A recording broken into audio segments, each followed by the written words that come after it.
Case number 23-CR127, State of Ohio versus Alan L. Reynoso. Present for the state, Assistant Prosecuting Attorney King. Present for the defendant is Attorney Catherine Hapner. And are you Alan L. Reynoso? Yes, sir. All right. Mr. Reynoso has entered a plea of guilty to grand theft of a motor vehicle, a fourth-degree felony. The matter was referred to the probation department for a pre-sentence report. I have received that. Have each of the attorneys had an opportunity to review a summary? The state has, Your Honor. I have, Your Honor. All right. Is there anything from the state regarding sentencing? Thank you, Your Honor. The state would just ask that the court follow the joint recommendation and place the defendant on community control. Also would ask that restitution be ordered as outlined in the plea agreement. That would be $2,990 to Tyler Jones. That's all, Your Honor. Thank you.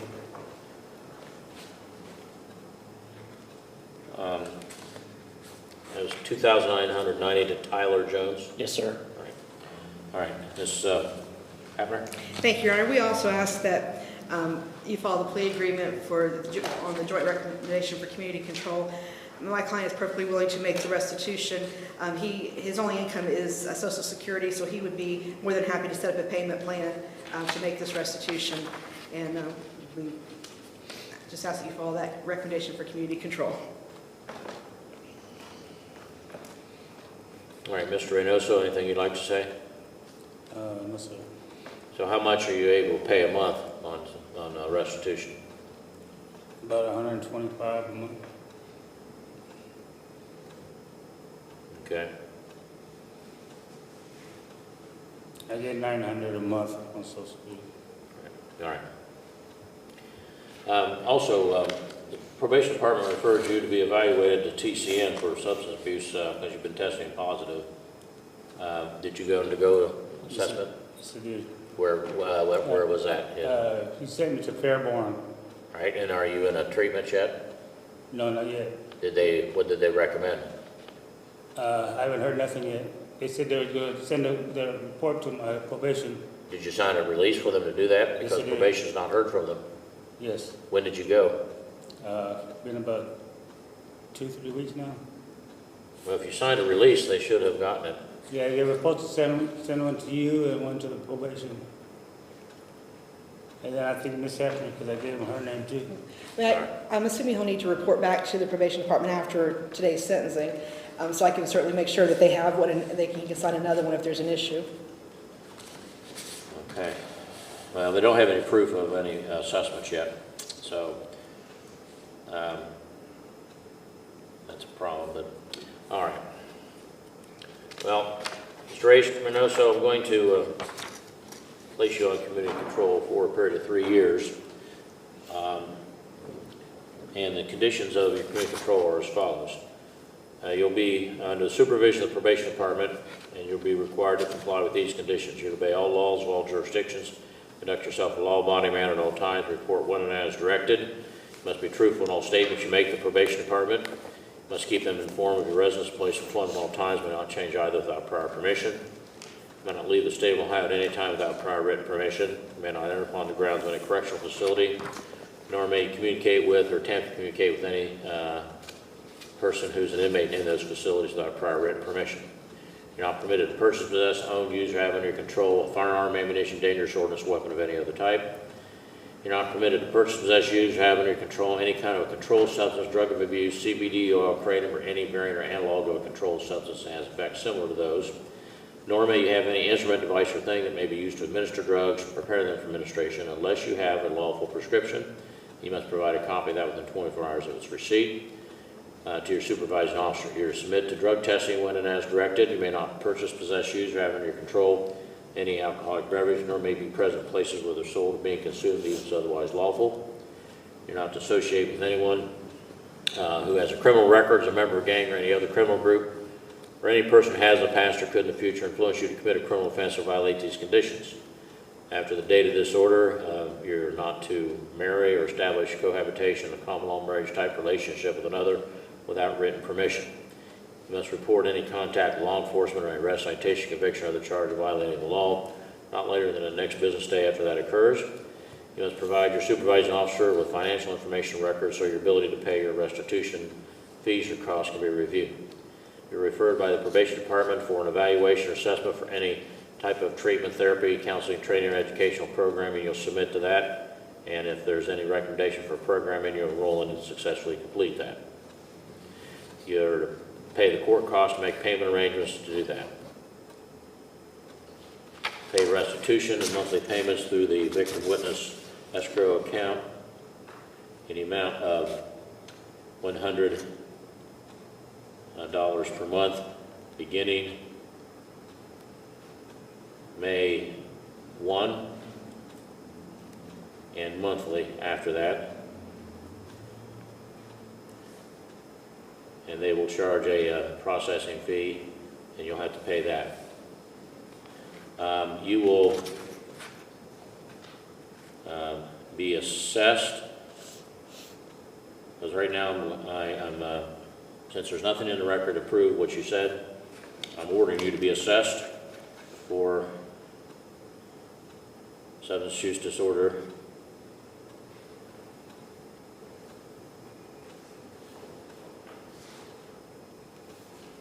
treatment, and follow any treatment plan recommended. And you'll have to provide that by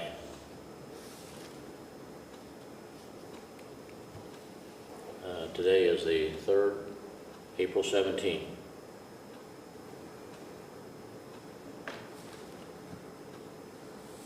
Because I see here that the only thing you have a prescription for is gabapentin. Your last positive test for amphetamine and methamphetamine was on the 14th. You've been drinking also, and you're not going to be drinking while you're on community control.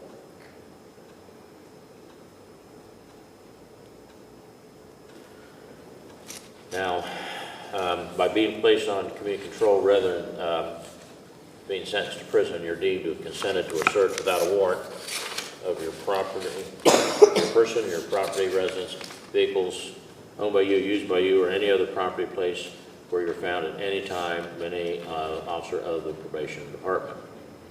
And you'll be required to sign a written acknowledgement and consent for that at the probation department. You're to report to the probation department as soon as we're done here with the court.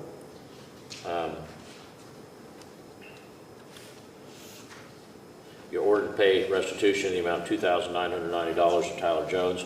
As I indicated, that'll be through the victim restitution escrow account, and you'll pay any fee charged for that. You're also ordered to pay the court costs as a subsequent order. You'll need to make payment arrangements for that as well with the clerk. If you fail to make payments, then the clerk can collect that through various means, including levying on bank accounts, wages, earnings, or other assets you may have. If that doesn't collect it, then the court can order you to do community service in this county and give you credit for each hour you work, and an hourly rate set by the court. Each hour you work will reduce your judgment by that amount until paid in full.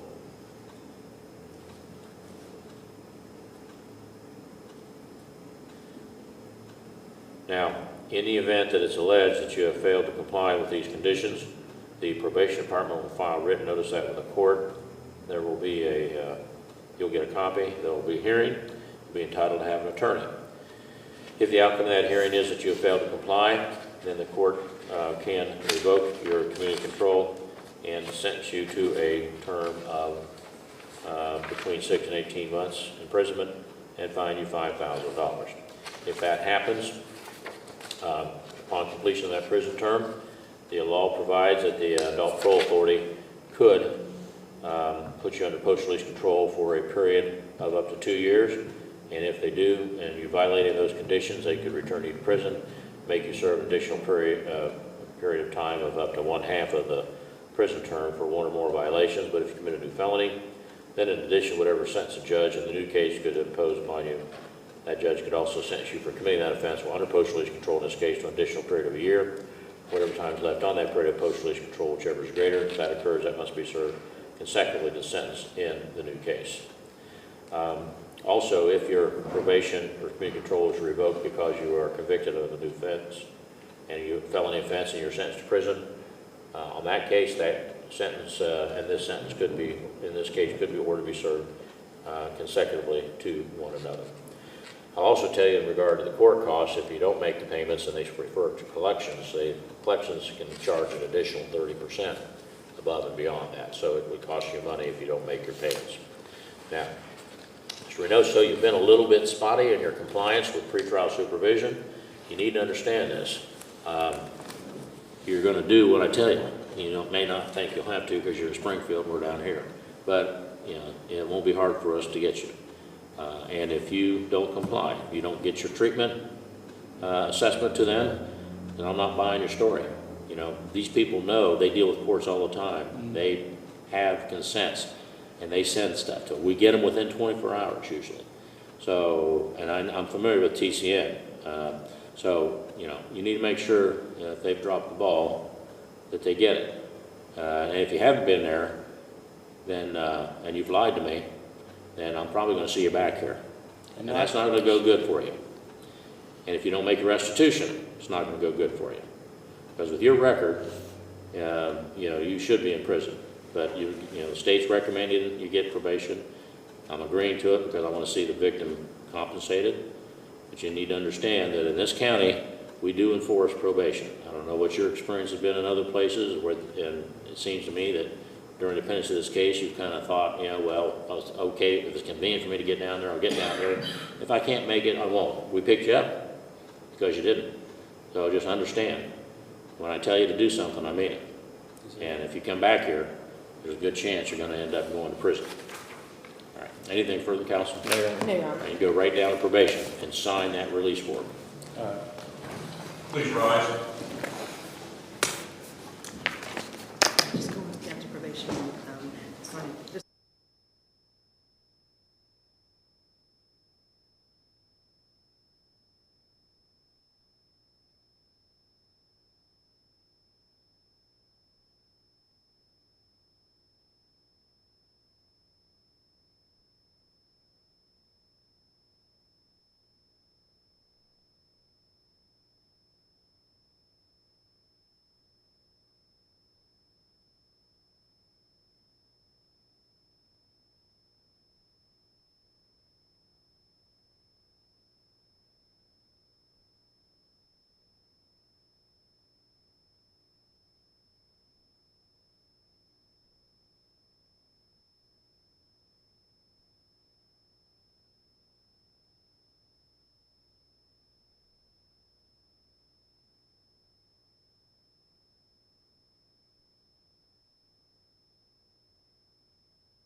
All right, this is case number 23 CR 223, State of Ohio versus Dominic Wieslow. And are you Dominic Wieslow appearing there on the screen with your name on it?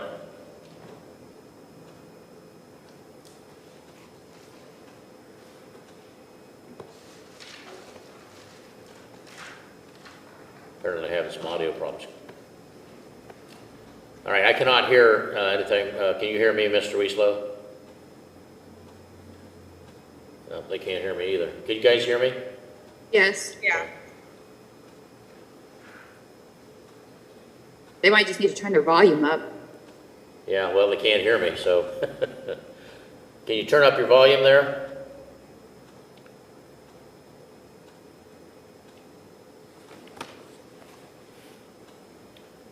Good grief.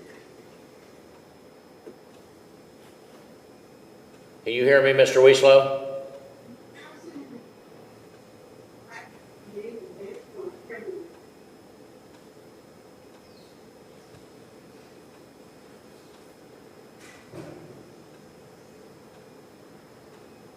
Mr. Wieslow, can you hear me? They can't hear anything.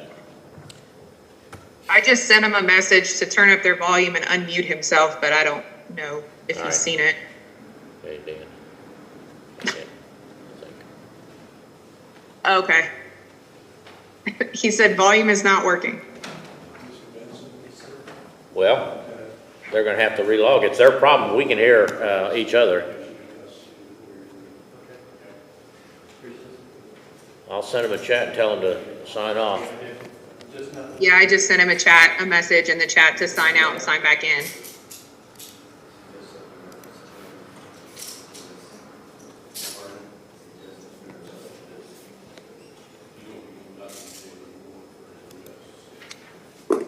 Well, somebody's coming in and maybe we'll be able to fix it.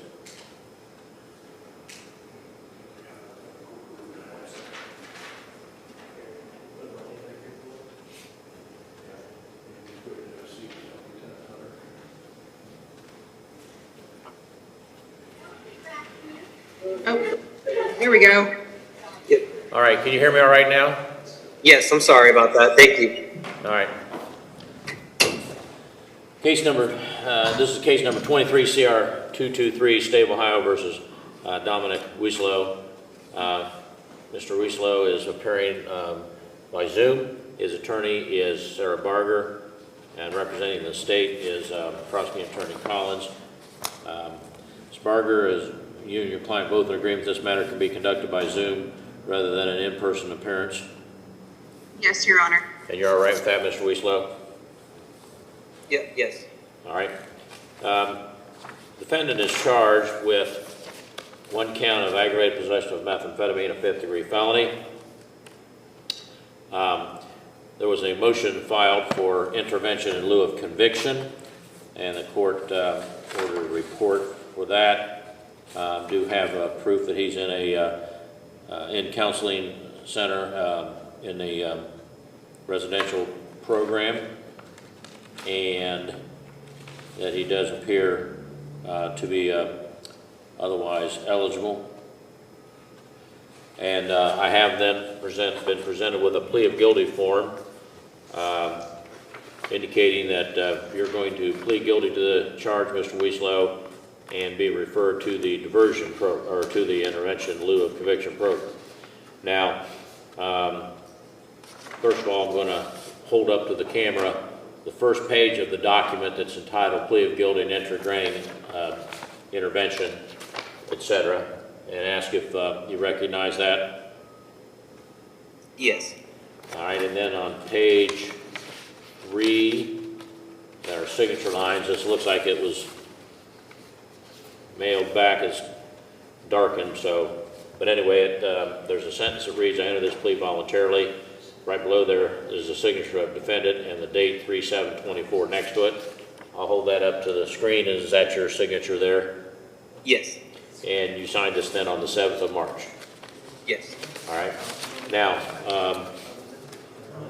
under the law, Mr. Wieslow, when a person pleads guilty, there is a finding of guilty, and that person is sentenced. And the sentence in this case could be 6 to 12 months in prison, could be a $2,500 fine, it could be a license suspension 6 months to 5 years, could be community control probation for a period of up to 5 years, or whatever combination of those the court feels is appropriate. Once a sentencing entry is filed, that means a person is convicted and has a felony record. Now, there is a procedure that's available that you qualify for that provides that if drug abuse or a mental illness or a combination of those factors were significant contributing factors to the commission of a criminal offense, if they are in a certified treatment program, which you are, and if they qualify legally, which you do, then the court can allow that person, instead of being sentenced and having a felony record, to go into a treatment program and a diversion, in a program where you are supervised under conditions that are much less stringent than if you were a convicted felon. And so if that happens, the court accepts the guilty plea, but stays this case and does not make any finding of guilt. And then you're referred for a intervention plan of up to 5 years. I typically order 2 years. Now, what that means is that even though you pled guilty and there's a guilty plea in the file, you're not considered to be convicted and you do not have a felony conviction because you are in the intervention program. And if you comply with the conditions of supervision through the probation department for the program, and if you successfully complete your treatment plan, then upon notice of that from the probation department, then the case is dismissed. And so even though you pled guilty and there's a guilty plea in the file, the case is dismissed. And then I typically go ahead and set the matter for a hearing to seal the record, and unless something happens in that short period of time, usually a couple, 3 weeks, then the case is sealed, and then it will be removed, references to it will be removed from the public records in the courthouse and any law enforcement agency that has records of that conviction or of that charge. And so the benefit to you is you get the opportunity to complete this plan and have the record sealed and not have a conviction. So that's the big benefit to you. The detriment is this: you have to plead guilty to get into the program, and therefore this is your only chance and last chance to stand on that plea and litigate the case. So that's the downside. Now, the other side is that if you don't successfully complete the program, then you don't get to come back and say, let's start over, because this is your last chance. So that's the downside. Now, do you understand that? Yes. Okay. And did you sign this agreement voluntarily? Yes. And you had discussed this matter with your attorney before you signed it? Yes, sir. All right. Now, the agreement says you're going to plead guilty to the charge in the indictment of aggravated possession of methamphetamine under 2925.11 of the Ohio Revised Code, 5th degree felony. Further states that the maximum penalty for that could be between 6 and 12 months and a fine of $2,500. And there could be a license suspension of 6 months to 5 years. Now, you're not facing, you understand that? Yes. And according to the report, you're not facing any felony charges anywhere else, correct? Correct. All right. And you're not on probation, community control, parole, or post-release control for a felony? No. All right. Now, if you should be put into the program, and if you fail to complete it, then, or if it's alleged that you've not complied, let me put it that way, then the probation department files a written notice of that with the court. You get a copy, there's a hearing, and you will have an attorney at that hearing. If the outcome of that hearing is that you failed to comply, then at that time the court can terminate you from the program, find you guilty, and then proceed with the sentencing, which can be one of those options I just mentioned to you. If you are put on community control, which would be regular probation, that could be also for up to 5 years. Now, those conditions are much more strict. And if you fail to comply with those conditions, the same process works. There is a notification in writing filed. You get a copy. There's a hearing. You're entitled to have an attorney. And then at that time, if the outcome is you fail to comply, you could then be sentenced to a period of 6 to 12 months, fined $2,500. And if that is to prison, then upon completion of that prison term, the Adult Parole Authority would have the option to put you under post-release control for a period of up to 2 years, wherein you would be supervised by a parole officer under the terms they set, and if they find that you failed to comply, they could make you serve as a sanction for that violation up to 6 months, or up to 1/2 of your prison term for all violations. But if you commit a new felony, then you could be sentenced to prison for a period of 1 year or whatever time is left on the period of post-release control, whichever is greater, for committing the new felony while under post-release control in this case. And if that occurred, that would have to be served consecutively sentenced in the new case. Do you understand that? Yes. All right. Now, the charge in this case alleges that on or about July 26, 2023 in Highland County, Ohio, you did knowingly obtain, possess, or use a Schedule II controlled substance, to wit, methamphetamine, in violation of Section 2925.11 of the Ohio Revised Code. So that's the charge that you're facing. And you understand what it is you're accused of, what the state said you did, when, where, and how they alleged you did it?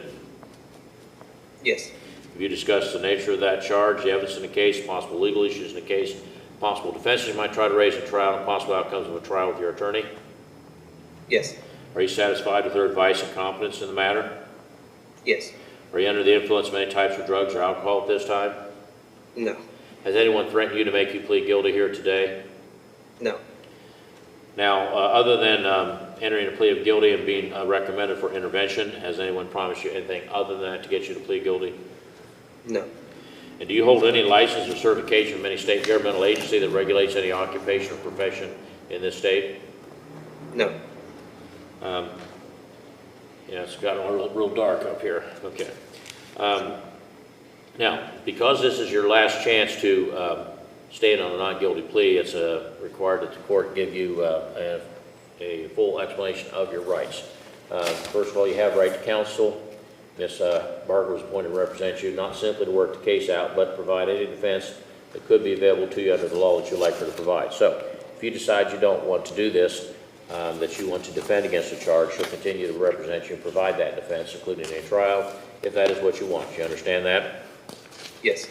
Now, under the law, you have a right to have a jury trial in this matter, in which 12 people will be selected from a group of citizens that reside in Highland County that are summoned for jury duty on your trial date. After 12 of those folks are selected, the evidence will be presented, and they'd be instructed on the law by the judge. And then the jury would decide by unanimous verdict, meaning all 12 of them would have to agree on whether the state proved the case. If you didn't want to have a jury trial, but you didn't want to plead guilty, you could waive in writing, which means you give up your right to have a jury trial. In that case, you could have a court or bench trial, meaning instead of the jury, it would be a judge who would hear the evidence, apply the law, and decide whether or not the state proved your guilt. Do you understand that? Yes. Now, under the law, you have a right to confront the witnesses against you in open court and to cross-examine them through your attorney. What that means is the witnesses against you would have to come into the courtroom and testify in public in front of you and your attorney and anyone else that may be here. Once the prosecutor's done asking questions, your attorney would ask questions. That's called cross-examination, and the purpose of that would be to bring out evidence that helps your side of the case. Do you understand that? Yes. Under the Constitution, you have the right to call witnesses. You have a right to use the power of the court to compel or force witnesses to come to court to testify on your behalf, the same as the state. So if you have witnesses you're not certain are going to come in voluntarily, at your request, the court issues a court order called a subpoena, and that forces those people to come to court to be able to testify if you want them to, even though they don't want to be here, which is the same way the state's witnesses are required to come into court to testify against you. Do you understand that? Yes. Now, under the Constitution, you have a privilege against self-incrimination, which means that you cannot be forced to give evidence in this matter at any time, including trial. No one can ever make you testify. The prosecutor can't, the judge can't. It's your decision. If you decide not to testify, the fact that you did not testify cannot be used against you in any way by any person, and no one's even allowed to comment about it, except in one situation. If there's a jury trial and you don't testify, the judge instructs the jury that because that is your right, they cannot consider it for any purpose. Do you understand that? Yes. Now, under the Constitution, you're presumed innocent until proven guilty on every essential element of the offense charged by the state of Ohio by proof beyond a reasonable doubt. What that means is that the burden of proof isn't on you to try to prove you're not guilty simply because you've been accused. The fact, under the law, you're not required to present any evidence at your trial at all. You may, but you're not required to.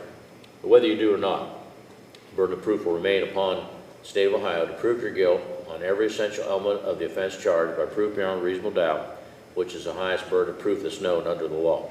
Do you understand that? Yes. All right, now, originally you entered a plea of not guilty. Not guilty plea denied the allegation in the indictment, denied you committed any crime, and it exercised or invoked all of the rights that I've just described for you. Now, if you change your plea today from not guilty to guilty, that is the opposite of the not guilty plea. Guilty plea admits the allegation in the indictment, admits that it's a crime, that you committed the crime. And that plea waives, gives up all of the rights I've described for you today, except your right to have an attorney. You always have a right to have an attorney no matter what your plea. But with that exception, your plea of guilty will waive, give up your right to a jury or court trial, will waive, give up your right to confront witnesses against you, cross-examine through your attorney, it will waive and give up your right to use the power of the court, compel or force witnesses to be here to testify for you, just like the state. It'll waive and give up your privilege against self-incrimination because you're saying you're guilty, and that's what would be used to find you guilty if that is a future finding. And it would waive and give up your presumption of innocence because if you say you're guilty, then the state is not required to prove you're guilty at trial. It does subject you to being sentenced immediately by the court, although that's not my intention. And it also waives, gives up your right to file an appeal of any alleged violations you feel may have happened, of your rights you feel may have happened up until this point in the case. Now, should you be sentenced to the maximum sentence or under the certain circumstances, you could file an appeal. That would have to be filed within 30 days of your sentencing entry being filed. Now, do you understand all of that? Yes. And you are a U.S. citizen? Yes. All right. Now, do you have any questions about the procedure here, what the intervention plan is, and what will be expected of you? I do not have any questions. All right. Do you have any questions about the charge, the possible penalties? No. You understand them? Yes. Yeah. You understand your constitutional rights? Yes. All right. You understand what the consequences of the guilty plea are if you entered here today? Yes. And I didn't say this earlier, but if you need to speak with Ms. Barger, I can put you into a breakout room with her, so just the two of you would be on the screen talking, and no one else would be able to see you or hear you. Do you need to speak with her about anything? I think I'm okay. Okay. Then is it your decision to go forward and plead guilty to the charge pursuant to the terms of the plea agreement that we've just gone over? Yes. Then as to the charge which alleges that on or about July 26, 2023 in Highland County, Ohio, you did knowingly obtain, possess, or use a Schedule II controlled substance, to wit methamphetamine, in violation of Section 2925.11 of the Ohio Revised Code, the charge of aggravated possession of methamphetamine, fifth-degree felony, carrying possible prison term between 6 to 12 months, fine of $2,500, and a license suspension of 6 months to 5 years. How do you plead? How do you plead? Oh, I plead guilty. I'm sorry. All right, thank you. Yes. All right, the court finds that on this date, open court, defendant was advised of all of his constitutional rights, made no intelligent voluntary waiver of the same pursuant to criminal 11. The pleas accepted, order filed. The court finds that the defendant's drug usage, alcohol usage, mental illness, or other combinations of those was a factor that led to the criminal offense for which he has entered his plea, and the intervention in lieu of conviction would not demean the seriousness of that offense and would substantially reduce the likelihood of future criminal activity. Defendant is in an accepted appropriate certified treatment program at the counseling center, is otherwise eligible for community control, is not a repeat offender, and is eligible for intervention in lieu as set forth in the statute and as has been reflected in the stipulated questions.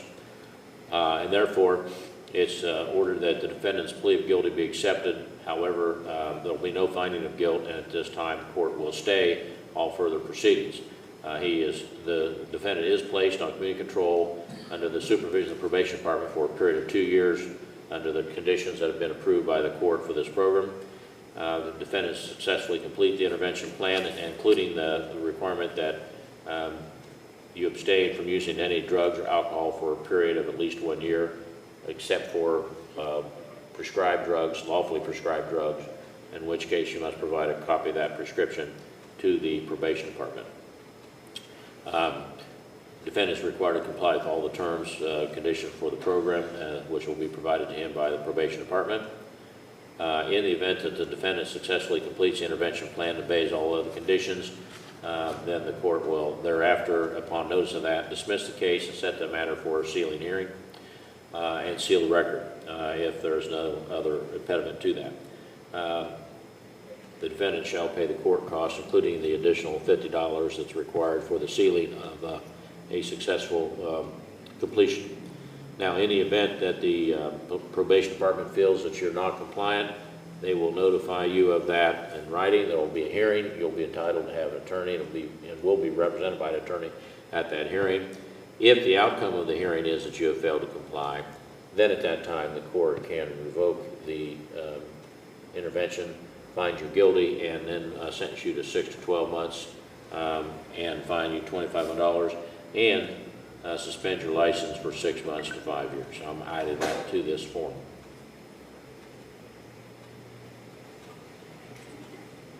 All right. That completes the case then. You'll need to keep in touch with the probation department. They'll be in touch with you as well. You're no longer under the pretrial supervision conditions, but the new conditions that Mr. Arjima or one of the other probation officers will go over with you. Is there anything further from counsel? Your Honor. All right. Your Honor, thank you. All right. Ms. Barker, your client, Mr. Benson's here in the courtroom. I'll be right over. All right. Thank you. That's the last one for this one.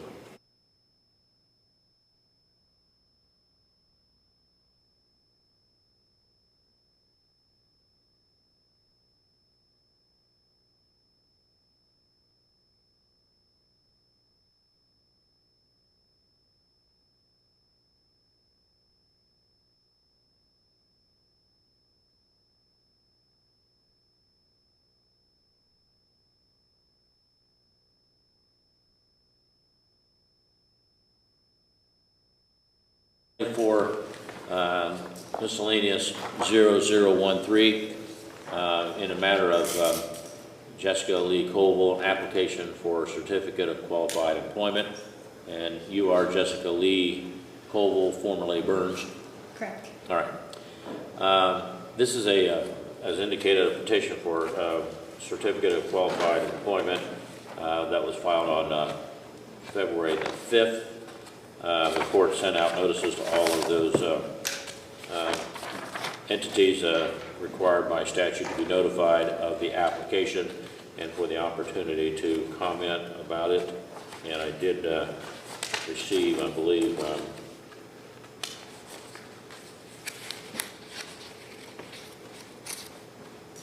notice from the probation department and indicated that it was successfully completed, her sentence, and the APA post-release control does say that you do owe restitution of $1,802. Yeah. But all court costs are paid here. Apparently, Yeah. Ham's a municipal court case, which isn't related to this, for $303.50. And the prosecutor's office also filed a response, and so there appears to be no impediment to this, and so the court will grant your application for the CQE, and that entry will go on later today. We do have a really busy day. It should go on today, if not by tomorrow, and then you'll get a copy of it from the clerk at that time. From the clerk? Okay. Yeah, they'll send you a copy. All right? Thank you. Thank you, sir. All right. Tessa Ray Everhart.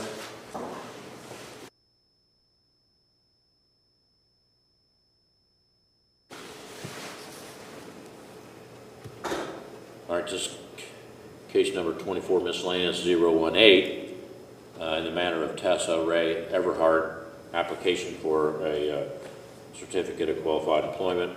You are Tessa Ray Everhart? Correct. All right. Ms. Everhart filed her application on February the 14th of this year, seeking CQE based upon a 2011 conviction in Delaware County. Delaware and Highland. Yeah, and Highland, yes, okay. That was Yeah, both of those were, yeah, the way this form is, it cuts it off and sends it over the next page. So, yeah, okay, so there were 2 convictions. The court did send out notices through the clerk's office to all of the entities required. And you're currently employed at Phoenix Center? Correct. Right, okay. All right. And the responses did not indicate any objections. Does say you still owe $500 in Delaware County. I assume that's for court costs. I don't know for sure. And apparently the costs are paid here. Is that correct? In this case here? In this case, In Highland County? yes. Yeah, okay, because they didn't say that you owed anything. Oh, actually it says you owe $5. I don't know, all right. Well, based on that, then there doesn't appear to be any reason to prevent the granting the application, so the court will grant your CQE, and there'll be an entry file. Like I said, we have a really full docket today. I hope it gets done by the end of the day, but if not, it'll go on tomorrow. And then you should get a copy of it from the clerk's office, and you can get further copies from there if you need them for employment purposes, whatever. Okay, All right, thank you. thank you. Okay, was that Sarah just went in?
right, this is case number 24 CR 003, State of Ohio versus Norman Howard Benson Jr. Present for the state's Assistant Prosecutor King. Present for the defendant is Sarah Barger. And you are Norman Howard Benson Jr.? Yes, sir. All right. The defendant is charged with aggravated possession of methamphetamine, a fifth-degree felony. There was a motion for intervention in lieu of conviction filed, and the report was prepared by the pre-sentence officer and was sent to me. I received it Monday. At that time, it indicated that there was no evidence that he was in a treatment program. There had been a referral, and they did receive a call, said that he had been in, well, first of all, he hadn't reported since February 27th. And then on March 14th, we're notified by Hope Valley Recovery he was there for detox, and then was to be transferred to a place called Forward Health, and had received no proof. And that was actually a notice that was emailed this morning. And then, of course, there was also the issue of an active warrant for child support from this court.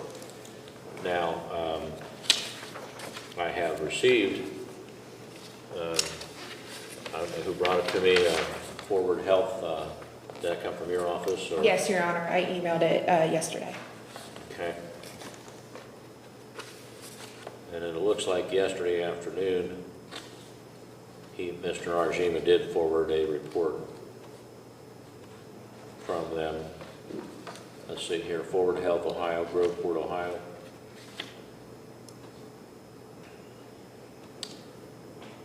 Indicates he was there on March 18th.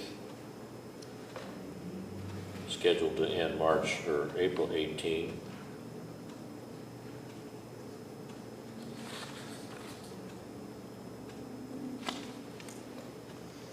See that the report was signed by Richard Runyon, CDCA, so I'm not familiar with Forward Health, but are you a representative of Forward Health? Yes, sir. And they're a certified treatment program through, what, Franklin County? Yeah. Okay. Okay. And it's signed by Timothy L. Lyles, LISW, LICDC, Clinical Director. Okay. All right, so it does appear then that this is a certified treatment program. Mr. Benson, the problem here is you haven't been communicating with anybody, and it looks like you've been there since March 18th. Today, April the 3rd, and you've not been communicating with them, and you hadn't been reporting prior to that, although you did check yourself in for detox.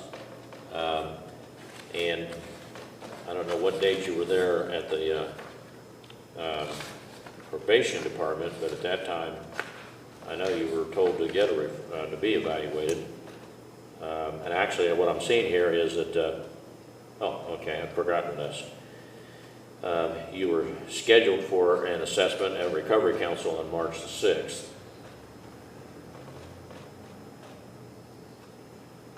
And then you were also scheduled to be transported to the counseling center on March 8th. So anyway, your history's been a little bit spotty here. But it does appear that you are otherwise eligible for intervention in lieu of prosecution, and the state's in agreement, correct? Yes, Your Honor. All right. And looking at the pre-sentence report, there are a couple of traffic offenses and a resisting and obstructing business that happened in February of this year in Hillsborough Muni Court. So you are eligible, and since you are in a treatment plan, I'm going to go ahead and consider this. Now, I don't have the plea form, do I? I have the forms if I may approach, Your Honor. All right. Thank you. Okay, those are the stipulated questions, all right. So, Mr. Benson, your attorney filed a motion for you to be granted intervention in lieu of conviction, and that's why we referred the matter to the probation department for the report. Also, we needed to have an evaluation and evidence that you were in a certified treatment program, which fortunately for you, we now have today. Now, these questions, there's questions here that are signed, and it looks like you just signed on the 27th by your attorney, and did you just sign these? When did you sign these questions? He would have signed those on the 27th as well, Your Honor. Okay, all right. And so at that time, you were in the treatment program at Forward Yes, sir. Health? All right. That's a residential program, right? You're staying there for 30 days or so? It's a PHP level care program, and then we keep them for 30 to 60 days there, and then they can transfer to our ILP housing. Okay, They do 5 days a week there, give them any jobs, give them into the community and all that. So, all right. So he came in on the 18th of March? yes, And so, I've been in contact with Ken Davis here With- to inform her that he was in our care and that I would be bringing him to his next court date. So, okay. All right, thank you. All right, so, Mr. Benson, this is a program that is available to people that don't have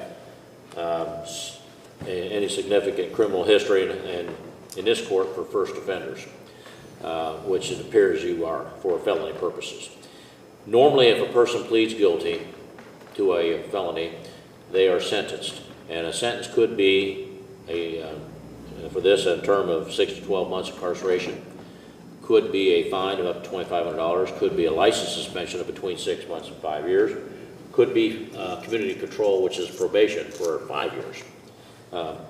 And if that person is pleads guilty and is sentenced, then after that, filing with that document in the court file, that makes the person a convicted felon, and you do have a felony record conviction. Now, this program that you're eligible for provides that if the court finds, and based upon the information submitted and the stipulations, the court will make that finding, that your abuse of drugs and or alcohol and or mental health issues was a significant factor in the commission of this offense. And if a person that falls within that category is in a certified treatment program, as you are, then in lieu of finding the person guilty and sentencing them, the court can refer that person to the intervention program. Now, what that means is that although you enter a plea of guilty and it's filed in the record, the court does not make any finding of guilt. Instead, the court stays, the proceeding stays, basically means they're frozen or stopped. And then I wait for a report. And you're then required to comply with your intervention program, which is your treatment through Follow Me Health? Forward Health, Your Honor. Forward Health. And that includes any aftercare and so forth. There's also requirements you must not use any illegal substances or alcohol for at least 1 year. Now, this program can go up to 5 years. I typically set 2 years. During that period of time, you will be supervised by our probation department, but the conditions for this program are much less restrictive, and there are fewer conditions that you must comply with. But they will go over those with you, and you'll sign it, and they'll give you a copy of it, and that'll tell you what those conditions are. It includes things like being compliant with your treatment program, reporting. You have to pay your court cost, and comply with all the other conditions in that form. And so, if you successfully complete the intervention program and comply with your conditions and pay your court cost, then once the court's notified of that, the case is dismissed. And even though you pled guilty, you've never been found guilty, so you're not a convicted felon. And even if you apply for a job and somebody finds it pending, and says, well, you got a felony conviction, you don't have felony conviction. If they look in the file, it'll just show plea of guilty, but it'll show intervention, and that's not a conviction. So the big advantage to you is you have the opportunity to go through this program, change your life, and stay out of trouble, and get your charge dismissed, even though you pled guilty, if you're successful with your plan. So that's the big advantage for you.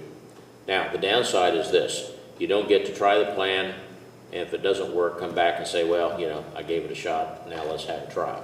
You're not, you don't, in this court, we don't do that. You have to plead guilty in order to get into the program. So this is your last chance to stand on a not guilty plea and litigate the matter. Okay, so that's the downside for you. Now, you understand that? I do. Okay. So the charge against you is aggravated possession of methamphetamine, a 5th-degree felony. It alleges that on or about September 8, 2023, in this county, you did knowingly obtain, possess, or use Schedule II controlled substance, to wit, methamphetamine, violation of Section 2925.11. So that's the charge. That carries as the penalty I indicated earlier, 6 to 12 months, and a fine of $2,500, and a license suspension of 6 months to 5 years. And okay, now I have to give you the complete worst case scenario here, so that's why we're going to go through this. First of all, you're not facing any felony charges anywhere else, are you? No, sir. And you're not currently on probation, community control, parole, or post-release control, or a felony? Would I? Not including this case. Okay, no. Okay. Now, in the event that you should be convicted of this offense and sentenced to serve a term of incarceration, if that were in a prison, upon completion of that, the Adult Parole Authority could put you under post-release control for a period of up to 2 years. And if you fail to comply with that, then they could return you to prison to make you serve an additional period of up to half of the prison term for one or more violations. But if you are convicted of a new felony, then in addition, whatever sentence could be imposed by that new court, that new charge, would be ordered to be served consecutively to the sentence in this case for violating that law while on post-release control in this case. And that would be either 1 year, whatever term was left, whichever is greater. And that would have to be served consecutively. You understand that? I do. All right. Now, I thought it was out of our court. Turns out this non-support is out of the juvenile court, so Judge Greer is available as soon as we get done. The deputy will take you down there, and they will deal with your situation down there. All right. Now, if you are in the program and the probation department feels that you have not complied, they have to file a written notice of that with the court. And then you get a copy, there's a hearing, and you will have an attorney at that hearing. If the outcome of the hearing is you fail to comply with the intervention program, then at that time, the court could terminate you from the program. And then at that time, you would be sentenced. Now, it doesn't mean necessarily you would go to be sentenced to prison. You would still be eligible for community control, which is regular probation, which, as I indicated, is more stringent. There are more conditions. That could also be for up to 5 years. And if during that period of time you were alleged not to have complied, then again, there will be a written notice filed, there will be a hearing, you'd be entitled to have an attorney. At that time, if the outcome was that you failed to comply, then at that time the court could revoke your community control and then sentence you to 12 months incarceration and fine you $2,500. And if your revocation was due in part to a conviction for a new felony, and you were sentenced to prison for that new felony, those sentences could be ordered to be served consecutively, meaning one after the other. You understand that? I do. Now, I read you the charge a minute ago. You understand that charge, what the state said you did, when, where, and how they alleged you did it? Yes, sir. You understand the possible sentences if convicted and for that offense? I do. Have you discussed the nature of the charge, the evidence in the case, possible legal issues in the case, possible defenses you might try to raise in trial, and possible outcomes of a trial with your attorney? I have. We have, Your Honor. I'm sorry. You're fine. Are you satisfied with her advice and competence in this matter? I am. Are you under the influence of any types of drugs or alcohol at this time? I am not. Are you currently taking any prescription drugs? I do have a few, but I do not know what they're called, but Forward Health can get All that right, sent and over for me. do any of those medications interfere with your ability to understand what's going on here today, or to relate your thoughts and to communicate effectively? No, sir. Has anyone threatened you to make you plead guilty today? No, sir. Now, other than the chance of, well, let me read the language on page 2 that's printed in bold and underlined. It says, defendant shall enter plea of guilty to the indictment. State recommends intervention in lieu of conviction, and defendant agrees to cooperate fully in the prosecution of Shauna Marie Willie. Is that your understanding of the agreement? Yes, sir. Has anyone promised you anything other than that to get you to plead guilty here today? No, sir. Now, Mr. Benson, do you hold any kind of a license for, or certification for any kind of an occupation or profession in the state of Ohio? I do not. Now, you have certain constitutional rights you must understand, as I explained to you earlier, before I can accept a plea from you in this case. And first of all, you do have the right to counsel, and Ms. Barger was appointed to represent you. That wasn't simply to work the case out, but to provide any defense that may be available to you under the law that you would like her to provide. So if you decide you don't want to do this, that you want to defend the charge, she'll continue to represent you and defend you, including a trial, if that's what you want. You understand that? I do. Now, under the Constitution, you do have a right to have a jury trial in this case, in which 12 people would be selected from a group of citizens that live in Highland County that are summoned for jury duty on your trial date. After they are selected, the evidence will be presented. They would be instructed on the law. And then that jury of 12 would decide by unanimous decision, meaning that all have to agree on the verdict as to whether the state proves your guilt. Now, if you didn't want to have a jury trial, but you didn't want to plead guilty, you can waive in writing, which means you give up your right to have a jury trial. And in that case, you would have what's called a court or bench trial. And that means that instead of a jury hearing the evidence, the judge would hear the evidence, the judge would apply the law, and the judge would decide whether or not the state proved your guilt. Do you understand that? I do. Under the Constitution, you have a right to use the power, you have the right to confront the witnesses against you in open court and to cross-examine them through your attorney. What that means is that the witnesses against you have to come into court and testify in front of you, your attorney, and anyone else that's present. After the prosecutor is done asking questions, your attorney asks questions, which is called cross-examination, the purpose of which is to try to bring out evidence that would help your side of the case. Do you understand that? I do. Now, under the Constitution, you have a right to use the power of this court to compel or force witnesses to come into court and testify for you, just like the state. So if you have witnesses, you're not certainly going to come in voluntarily. If your request, court issues a court order, that's called a subpoena, and that forces those people to come to court and be available to testify, even though they don't want to be here, which is the same way the state's witnesses are required to come to court to testify against you. Do you understand that? I do. Right now, under the Constitution, you have a privilege against self-incrimination. And what that means is that you cannot be compelled to give evidence against yourself in this proceeding at any time, including trial. No one can ever make you testify. The prosecutor can't, the judge can't. You make the decision, and if you decide not to testify, the fact that you did not testify cannot be used against you in any way at any time by anyone in the proceedings. And no one's even allowed to comment about it except in one situation. If there's a jury trial and you don't testify, the judge instructs the jury that because that's your right, they cannot consider it for any purpose. Do you understand that? I do. Now, under the Constitution, you're presumed innocent until proven guilty by the state of Ohio on every essential element of the offense charged. What that means is that the burden of proof isn't on you to try to prove you're not guilty simply because you've been accused. In fact, under the law, you don't have to put on any evidence at trial at all. You may, but you're not required to. But whether you do or not, the burden of proof will remain upon the state to prove your guilt by proof beyond a reasonable doubt on every essential element of the offense charged, which is the highest burden of proof that's known under the law. Do you understand that? I do. Now, originally you entered a plea of not guilty. The not guilty plea denied the allegation in the indictment, denied you committed any crime, and it exercised or invoked all the rights I just described. If you change your plea from not guilty to guilty, that's the opposite of the not guilty plea. The guilty plea will admit the allegation in the indictment, admit that there are crime, that you committed that crime. And that plea waives, gives up all of the rights that I've described for you today, except your right to have an attorney. You always have a right to have an attorney no matter what your plea.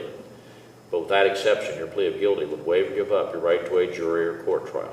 It would waive and give up your right to confront witnesses against you and to cross-examine them through your attorney. It would waive and give up your right to use the power of the court to compel or force witnesses to come into court to testify for you, the same as the state. It would waive or give up your privilege against self-incrimination, because if you say you're guilty, that's what would be used to find you guilty. If it also waives, gives up your presumption of innocence, because if you say you're guilty, the state's not required to prove you're guilty. It does subject you to being sentenced immediately by the court, although in this case that's not what will happen. And it waives, gives up any right to file an appeal that you think you may have had up until this point in the case. Now, if you should be sentenced to the maximum sentence or under other limited circumstances, you could file an appeal. That would have to be filed within 30 days of your sentencing entry being filed. Do you understand all that? I do. Are you a U.S. citizen? I am. Now, do you have any questions about the charge or the possible penalties? I do not. You understand? I do. You understand the intervention in lieu of conviction process and what's required and what will happen if you don't comply? Yes, sir. You understand the plea agreement? I do. And you understand your constitutional rights? I do. Now, you understand what the plea of guilty means and what the consequences of that are if you enter that plea here today? I do. Now, is there anything you need to speak with your attorney about before we go any further? I don't think so. All right, then is it your decision to withdraw your not guilty plea, plead guilty to the charge pursuant to the terms of this plea agreement that we've just gone over? You need to answer. Yes, sir. Okay, Sorry. no problem. I'm nervous. I understand. All right. Then as to the charge that alleges that on or about September 8, 2003 in Highland County, Ohio, you did knowingly obtain, possess, or use a Schedule II controlled substance, to wit methamphetamine, in violation of Section 2925.11 of the Ohio Revised Code, a 5th-degree felony carrying possible sentence of 6 to 12 months, a fine of $2,500, and a life suspension of 6 months to 5 years. How do you plead? Guilty. All right, thank you. You can be seated. All right. The court finds that on this day in open court, the defendant was advised of all his constitutional rights, made a knowing, intelligent, voluntary waiver of the same pursuant to Criminal 11. The plea is accepted and ordered filed. Defendant, however, is not found guilty at this time. The court will stay the proceedings pending the report from the probation department regarding the defendant's progress. The court finds that the defendant's drug usage, alcohol usage, mental illness, and/or any combination of those factors was a factor leading to the criminal offense, and that intervention in lieu of conviction will not demean the seriousness of the offense and will substantially reduce the likelihood of future criminal activity. The defendant is in an accepted, appropriate, certified treatment program, is otherwise eligible for community control, is not a repeat or dangerous offender, and is otherwise eligible for intervention under the statute, and therefore is order the court that the defendant's plea be accepted, but no finding of guilt will be made, and the case is stayed. Defendant shall be placed on community control for a period of 2 years under the terms of this program previously approved by the court. The defendant shall successfully complete his intervention program and shall also abstain from using any controlled substance or illegal drugs of any sort for a period of at least 1 year. It doesn't apply to those drugs you have a lawful prescription of for, but the conditions require you must provide proof of those prescriptions to the probation department when you get them. You'll be required to comply with your intervention plan and successfully complete it, including any aftercare that's recommended, and obey all other conditions of the treatment as well as the probation department. Now, if it's alleged that you have failed to comply with these conditions, then the probation department will file written notice of it with the court. You'll get a copy. There will be a hearing. You'll have an attorney. If the outcome of that hearing is that you have failed to comply, then at that time the court will enter a finding of guilty, and you will be subject to being in prison for a period of 12 months, fined $2,500. You will also be required to pay the court cost as a condition, which would include a $50 sealing fee, because if you do successfully complete the case, then the court will dismiss it and then set the matter for a sealing record hearing, and unless something happens in that period of time, that record then will be sealed and removed from all law enforcement agencies and the court files and a public agency that's holding any records regarding that. All right. Now, is there anything further from counsel? No, Your Honor. All right. No, Your Honor. Well, this completes your case, and you'll see Mr. Arjima afterwards. Now, I want to give you this warning. Since you're in a program in Groveport which is in Franklin County, and I'm very familiar with Franklin County. I've sat in several cases involving attorneys, one of whom was in intervention program, and after he went in intervention program, nobody ever monitored him from the probation department to make sure he was going to treatment, and it went on for years. Never, he did, even though he had been approved by the agency and admitted in a program, he didn't go, didn't report to probation, and in my experience generally in Franklin County, it's just a way of getting a case off the books and hoping that the person doesn't come back, but nobody really pays any attention. That's not the way it works in Highland County. Highland County, you will be supervised, you will report, they will be getting progress reports from your treatment agency, and if you don't comply, you will be brought back here. And I'm only saying that because, again, no disrespect to this gentleman here, that's probably where they do a lot of their cases, and, you know, that's not the way it works here. You know, I like to tell people that we do it here the way it's supposed to be done, not the way it always has been done. So understand, this is serious. And as you can see, since you had a warrant on you, we've got you in custody here. Right. So you can go down, hopefully get that taken care of today and leave and go back. Thankfully, Judge Greer is accommodating you. So the deputy will take you down there then and get that taken care of. All right? Thank you. Thank you. Thank you, Your Honor. Please rise.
this is State of Ohio versus Darnell Thompson, 23 CR 190.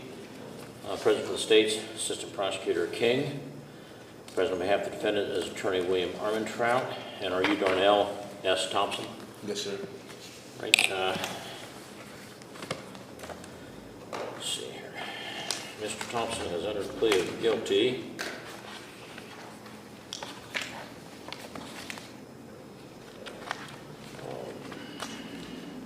What is here? To felonious assault as charged in count 4 of the indictment, a second-degree felony. The matter was set today for sentencing. Mr. King, has the victim of the offense been notified of the time, place, and purpose of this hearing, the right to be heard? Yes, he has, Your Honor. He elected not to appear today for the sentencing hearing. All right. Mr. King, on behalf of the state, anything regarding sentencing? Thank you, Your Honor. The state would just ask that the court follow the joint recommendation and sentence the defendant to a term of incarceration of 3 years. Would note for the record that the victim has approved of this plea agreement. That's all, Your Honor. Thank you. Mr. Armentrout? Stand up. I would ask the court to follow the agreement, and obviously there is a recommendation or not opposition to an early release after a year. Mr. Darnell understands that. I will state on his behalf, he's cooperated with me. He's always been polite, respectful. The court did give him the opportunity after he pled guilty to have a sentencing date, and because he was incarcerated at the time, you did release him. It's my understanding that he has not missed a single report date to the probation office. Took the last 30 days to do what he could to try and ready himself. He's made efforts to try and get his diploma. He was seeking employment, all knowing that he would be going to prison today. So we'd ask the court to follow that, and at the appropriate time we will file the request that he be considered for early release. Mr. Thompson, anything you'd like to say? No, sir.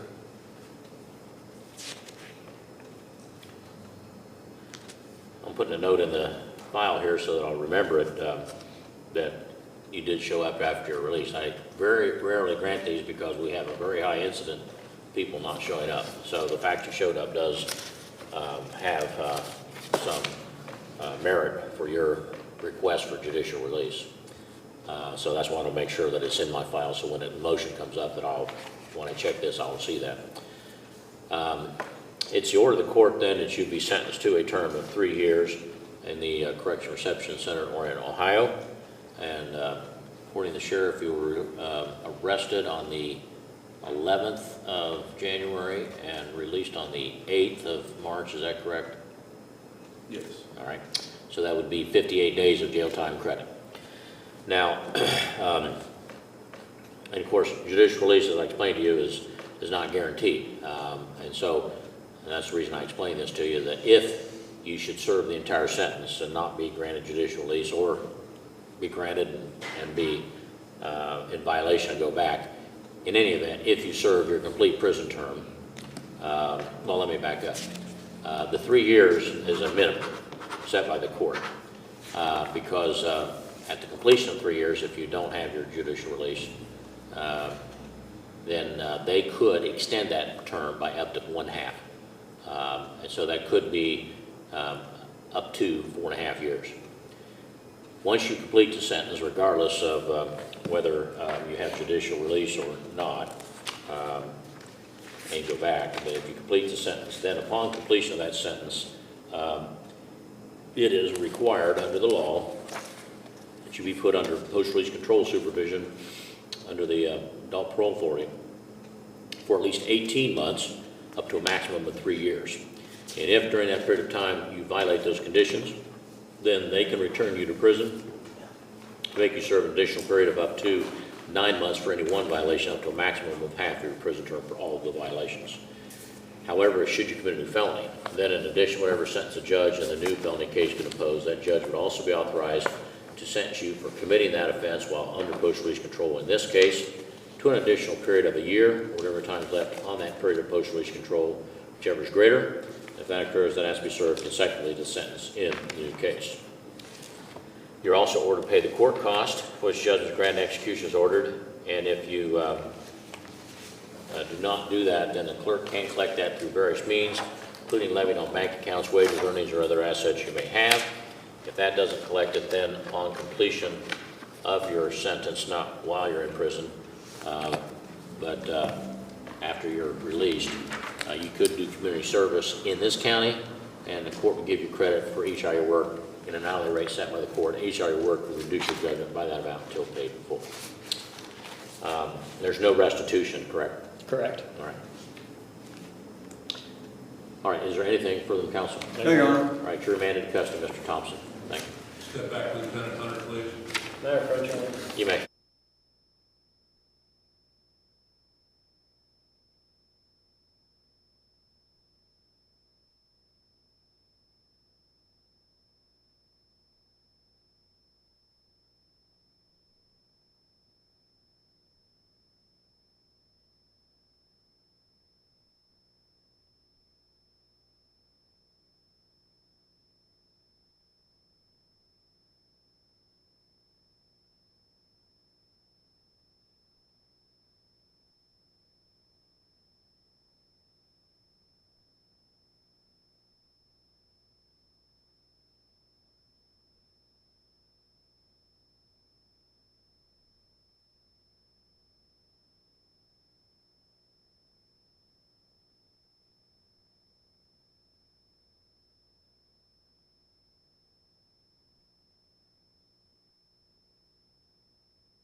Dale?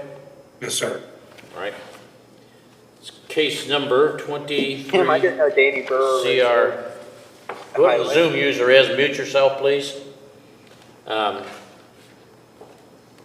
they get him for it. Case number 23 CR 221, State of Ohio versus Daniel Brewer. Mr. Brewer is appearing by Zoom from the jail. His attorney is Jacob Wagner, who is appearing from his office. Appearing from the prosecutor's office is prosecuting attorney Collins. The defendant is charged with breaking and entering 3 counts of grand theft of a motor vehicle and theft. Mrs. Collins, have the alleged victim or victims of the offenses been notified of the time, place, and purpose of this hearing, the right to be heard? They have, Your Honor, and will not be attending. All right, now, this is a final pretrial, and I see we have a trial date of May the 6th. And I believe that discovery was provided by the state. I don't see the defense discovery. Have you filed your discovery, Mr. Wagner? We did this morning, Your Honor, if I may. I'll let the court go first, and I'll address the court, Your Honor. I apologize. I'm sorry. Go ahead. No, Your Honor, this is a case where Mr. Brewer is currently being held at London Correctional Facility. The first pretrial I was not able to attend. Mr. Armentrout covered it. And I was told, I believe through no fault of anyone, there was a technical issue. So the first pretrial, Mr. Brewer did not attend. He was transported down yesterday. I've spent the past 2 days with him. He did file a fast and speedy trial request from the prison system. He's willing to waive that, Your Honor, and reset this jury trial if the court would be inclined. This will be going to trial. Mr. Brewer and I have been compiling our evidence over the past 48 hours or 24 hours, but he is willing to waive that speedy trial request that he filed earlier, Your Honor. All right. Is that correct, Mr. Brewer, that you are agreeing to waive the, in that case, it's 180-day from the day that the court received it, and you're willing to waive that right if the court grants a continuance? Yes, sir. All right. Most likely the case would be, let's see when this was arraigned. It was arraigned in February. Yeah, so most likely it would be a June trial date. All right, now, Ms. Collins, on behalf of the state. I haven't had an opportunity to speak with the victims about the motion to continue, but the state, I understand what Mr. Wagner's, what his issues are with the case, and honestly, the state's interested in obviously in making sure that we have the right defendant as well, so I have no objections to ensure that we have all the evidence in this case. All right.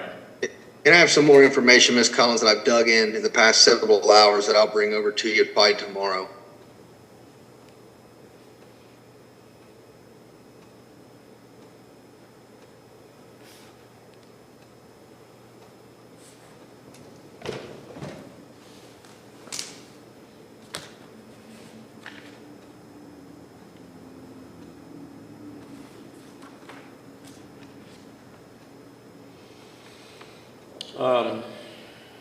Set the jury trial then for June 6th at 8 a.m. And we'll set a final pretrial for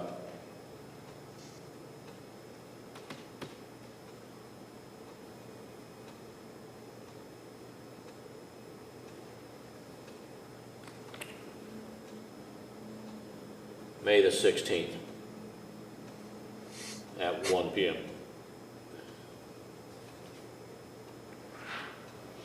And time is charged to the defendant so that his request, and also he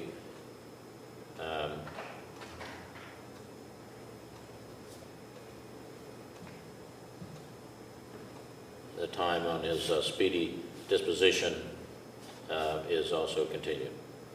You have something? Well, we have things on the 6th. What? We have things on the 6th. Oh, I thought that was a trial date. I think you were looking at motion PV date. Oh, I'm sorry, I looked at the wrong date, yeah. What about June the 10th? We just said that Who? Colin, so. Yeah, that's probably gonna go. Your Honor, may I? Yes, go ahead. I do know, and I don't know the exact date, I'm the last to find out. I do I have a family vacation, I think the first or second week of June. So as opposed to continuing that, can I confirm that date and then come over later today and set this with Ms. Sawyer? Yeah. So I don't file. You know, when you another have, motion. attorneys used to bring us over or let us know of their times that they were going to be out, so we didn't run into this problem, because I have no clue, when you're going to be on vacation. So yeah, I'd much rather you give me those dates in advance so we don't run into this, because then she can give me a note. Yes, sir. But, right I don't now- even know when it is, Judge. My wife hasn't told me. Well, I'm tell just her she paying better for it. start telling you, because if she don't tell you, if she hasn't told you by now, you can tell her that the judge comes first. So, Yeah, I understand, sir. yeah, you snooze, I you lose. apologize. Yeah, okay. Well, we'll tentatively set it for the 13th, and if by chance that does conflict, then we'll kick it back to the 24th, but you can tell Mr. Brewer that then. So Mr. Brewer, Yes, it'll be the 16th, I'm sorry, the 13th, unless Mr. Wagner's wife decides he's gonna be out of town, and then it'll be the 24th. So, Yes, sir. all right. Thank you, Anything Judge. further then? No, sir. We're All good. right, thank you. Thanks. Daniel, I'll try to be out to see you if you don't get back to London yet.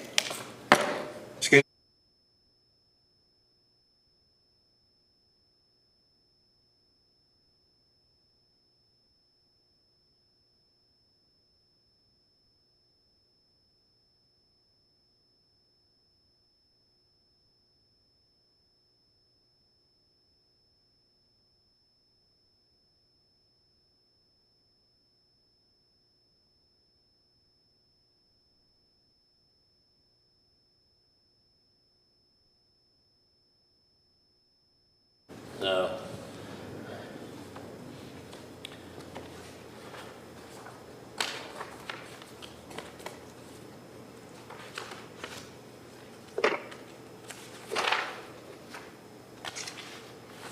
All right, this is case number 24, CR 17, State of Ohio versus Brandon Williams Sr.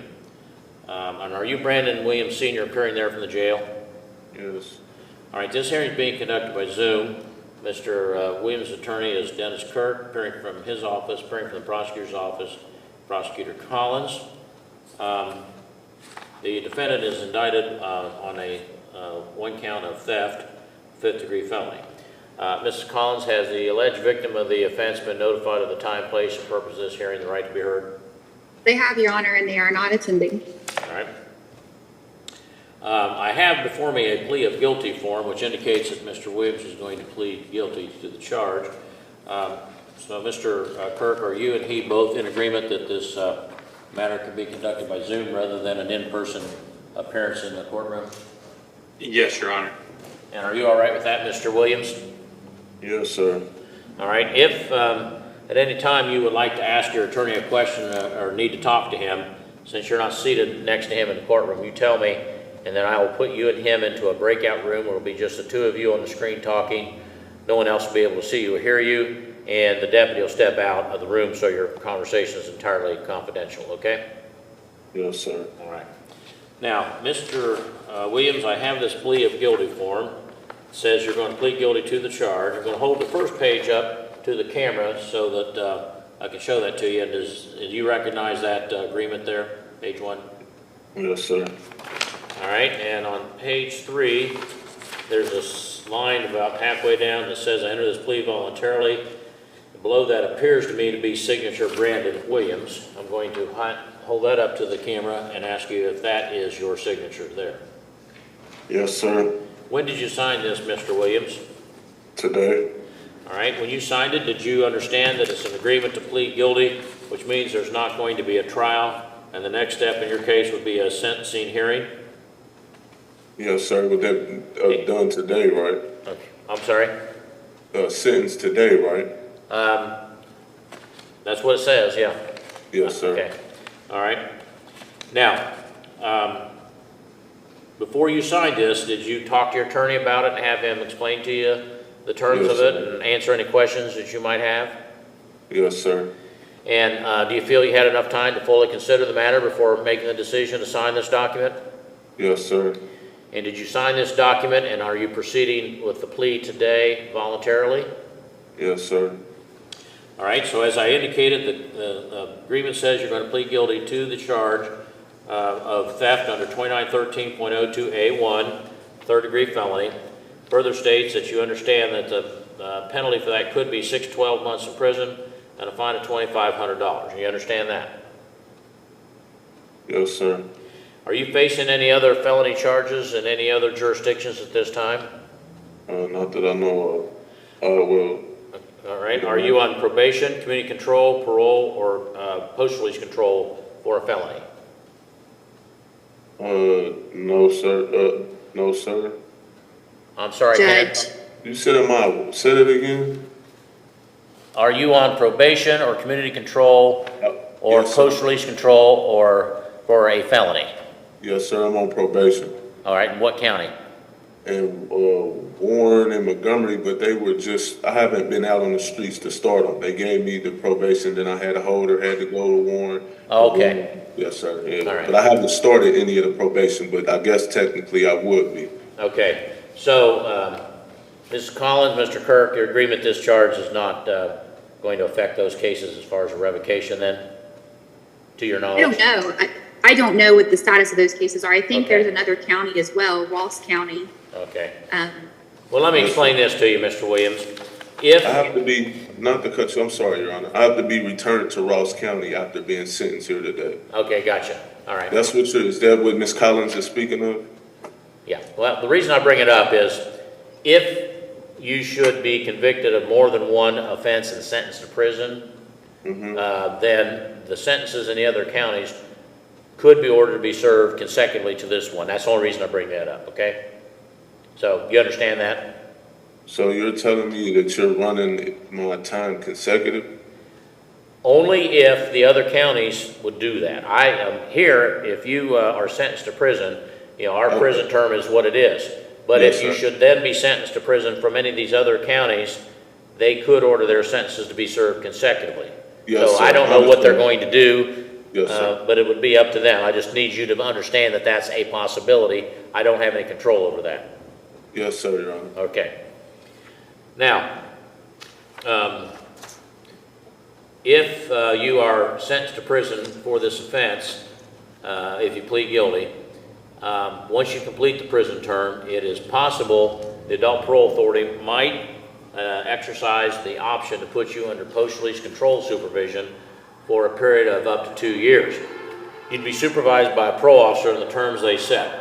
And if during that period of time they determine that you did not follow those rules, they could then, as a sanction for doing that, require you to go back to prison and serve an additional period of up to half of your prison term for one or more violations. However, that would be the cap for all of them. However, if you were convicted of a new felony while under post-release control, then in addition to whatever sentence a judge in a new case can impose upon you, that judge could also sentence you for committing that offense while under post-release control in this case to an additional period of a year, or whatever time is left on that period of post-release control, whichever is greater. And if that occurs, that must be served consecutively to the sentence in that new case. Do you understand that? Okay. All right, now, under the law, this is not a mandatory prison sentence. I could impose what's called community control, which means that instead of going to prison, you'd be put under supervision of a probation officer for a period of up to 5 years under terms set by the court. And if during that period of time the probation department felt that you were not complying, they could file a written notice of that with the court, give you a copy. There would be a hearing. You'd be entitled to have an attorney at the hearing. If the outcome of the hearing was that you had failed to comply, then at that time the court could revoke your community control, sentence you to 12 months, and fine you $2,500. And if you were revoked because of a new felony offense committed while under community control, any prison term imposed for the new offense could be served consecutively to the term in this case. Do you understand that? Yes, sir. All right. Now, the charge in this case alleges that on or about December 29, 2023, in Highland County, Ohio, you did with purpose to deprive the owner identified by the initial or letter V of their property, knowingly obtain or exert control over the property, to wit 30 rolls of copper wire and other miscellaneous items without the consent of V, the owner or person authorized to give consent, and the property was valued at equal to or exceeding $1,000 but less than $7,500 in violation of section 2913.02A1 of the revised code. So that's the charge of theft, the 5th degree felony with the penalties I just described. Now, Mr. Thompson, or Mr. Williams, do you understand what it is you've been charged with, what the state said you did, and when, where, and how they allege that you did it? Yes, sir. And have you discussed the charge, the evidence in the case, the possible legal issues in the case, the possible defenses you might try to raise at trial, and the possible outcomes of a trial with your attorney? Yes, sir. Are you satisfied with his advice and competence in this matter? Yes. Has anyone threatened you to make you plead guilty here today? No, sir. Are you under the influence of any types of drugs or alcohol at this time? No, sir. Now, on page 2, there are a little over 2.5 lines that are printed in bold and underlined that read as follows. Defendant shall enter a plea of guilty to the indictment. State defense jointly recommends 7 months incarceration. Looks like that number's been whited out and changed to a 7 with ink. And then part of it was stricken out. Doesn't apply. And then finally it reads, defendant shall pay restitution of $3,440.70. Is that your understanding of the agreement? Yes, sir. And the change in the ink to the, or the print to the ink is with approval of the state? Yes, Your Honor. All right. So. Is there a stipulation that as to the restitution, Mr. Kirk? Yes, Your Honor, the state provided documentation from the victim that would coincide with that number. I did present that number to my client. He had no objection. All right, thank you. All right, now, Mr. Williams, do you hold any license or certification from any state agency, governmental agency, that regulates any profession or occupation in Ohio? No, sir. All right, now you have certain constitutional rights you must understand before I can accept this plea. First, you have a right to counsel, and I appointed Mr. Kirk to represent you, and his appointment wasn't simply to work the case out, but to provide any defense that could be available to you under the law that you would like him to provide. So if you decide you don't want to do this, that you want to defend against the charge, he will continue to represent you and defend you, including a trial, if that's what you want. Do you understand that? Yes, sir. Now, under the law, Mr. Williams, you have a right to have a jury trial in this case in which 12 people would be selected from a group of citizens that live in this county that are summoned for jury duty on your trial date. After those 12 are selected, the evidence is presented, they are instructed by the judge on the law, and then the jury has to decide by unanimous verdict, meaning all 12 would have to agree on whether the state proved your guilt. Now, if you didn't want to have a jury trial, but you didn't want to plead guilty, you can waive in writing the right to have a jury trial, and in that case, you will then have a trial to the court, which means that the judge is the one who hears the evidence instead of a jury. The judge applies the law, and the judge decides whether or not the state proved your guilt. Do you understand that? Yes, sir. Right now, under the Constitution, you have a right to confront the witnesses against you and cross-examine them through your attorney in open court. What that means is witnesses against you have to come into court and testify in front of you and your attorney and anyone else that may be present. After the prosecutor's done asking questions, your attorney asks questions. That's called cross-examination, and the purpose of that is to try to bring out evidence that helps your side of the case. Do you understand that? Yes, sir. Under the Constitution, Mr. Williams, you have a right to use the power of this court to compel or force witnesses to come to court to testify for you, just like the state. So if you have witnesses that aren't able to come in voluntarily or willing to come in voluntarily, at your request, the court issues a subpoena, that's a court order, and that forces those people to come into court to testify if you want them to, even though they don't want to be here, which is the same way the state's witnesses are forced to come into court to testify against you. Do you understand that? Yes, sir, Your Honor. Now, under the Constitution, you have a privilege against self-incrimination, which means you cannot be forced to give evidence in this matter at any time, including trial. No one can ever make you testify. The prosecutor can't, the judge can't, you make that decision. And if you decide not to testify, the fact that you did not testify cannot be used against you in any way by any person at any time. And no one's even allowed to comment about it except in one situation. If there's a jury trial, and you don't testify, the judge instructs the jury that because that is your right, they cannot consider it for any purpose. You understand that? Yes, sir.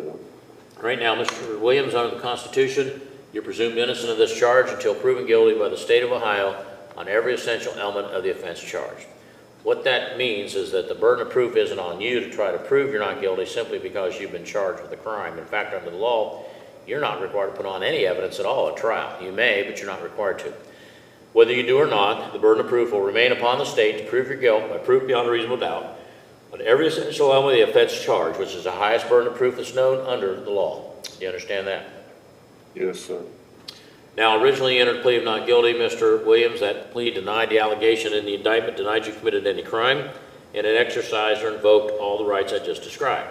If you change your plea today from not guilty to guilty, that is the complete opposite of the not guilty plea. The guilty plea will admit the allegation in the indictment, admit that it's a crime, that you committed that crime. And that plea waives, gives up all of the rights that I've just described for you, except your right to have an attorney. You always have a right to have an attorney no matter what your plea, but with that exception, your plea of guilty will waive or give up your right to a jury or court trial, to waive or give up your right to confront the witness against you and cross-examine them through your attorney.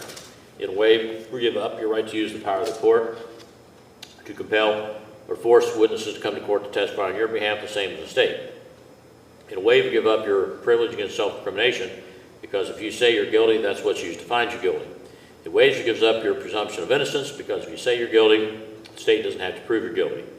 It also waives or gives up your right to file an appeal on any alleged violations of your rights you think may have occurred up to this point. And finally, it subjects you to being sentenced immediately by the court, which is what's, I think, recommended here and likely to happen. Now, do you understand all of that? Yes. And are you a U.S. citizen, Mr. Williams? Yes. Yes, sir. All right. Now, do you have any questions about the charge or the possible penalties? No, sir. You understand them? Yes, sir. Do you have any questions about the plea agreement? No, sir. You understand it? Yes, sir. Do you have any questions about the constitutional rights I've explained? No, sir. You understand those? Yes, sir. Have any questions about the plea of guilty, what it means, what will happen if you enter that plea here today? No, sir. You understand? Yes, sir. Do you have any questions you would like to ask your attorney before we go any further? No, sir. All right. You have any questions about anything I've explained here today? No, sir. All right. Then is it your decision, Mr. Williams, to withdraw your not guilty plea and plead guilty to the charge pursuant to the terms of the plea agreement that we have just gone over? Yes, sir. All right, then, as to the charge that reads that on or about December 29, 2023 in Highland County, Ohio, you did with purpose to deprive the owner V of their property, knowingly obtain or exert control over the property to wit 30 rolls of copper wire and other miscellaneous items without the consent of V, the owner or person authorized to give consent, said property being valued at equal to or exceeding $1,000 but less than $7,500. In violation of section 2913.02A1 of the Ohio Revised Code, charge of theft, a fifth-degree felony, carrying a possible prison term between 6 to 12 months, fine of $2,500. How do you plead? Guilty, Your Honor. All right. The court finds that on this day in open court, the defendant was advised of all of his constitutional rights, made a knowing, intelligent, voluntary waiver of those rights pursuant to Criminal Rule 11. The plea is accepted and ordered filed. Defendant is found guilty of the charge as set forth in the indictment. Now, inasmuch as there is a stipulated recommendation on sentencing, the defendant has other cases that are pending. The court's not going to order a pre-sentence report, and I'll go ahead and proceed with sentencing today.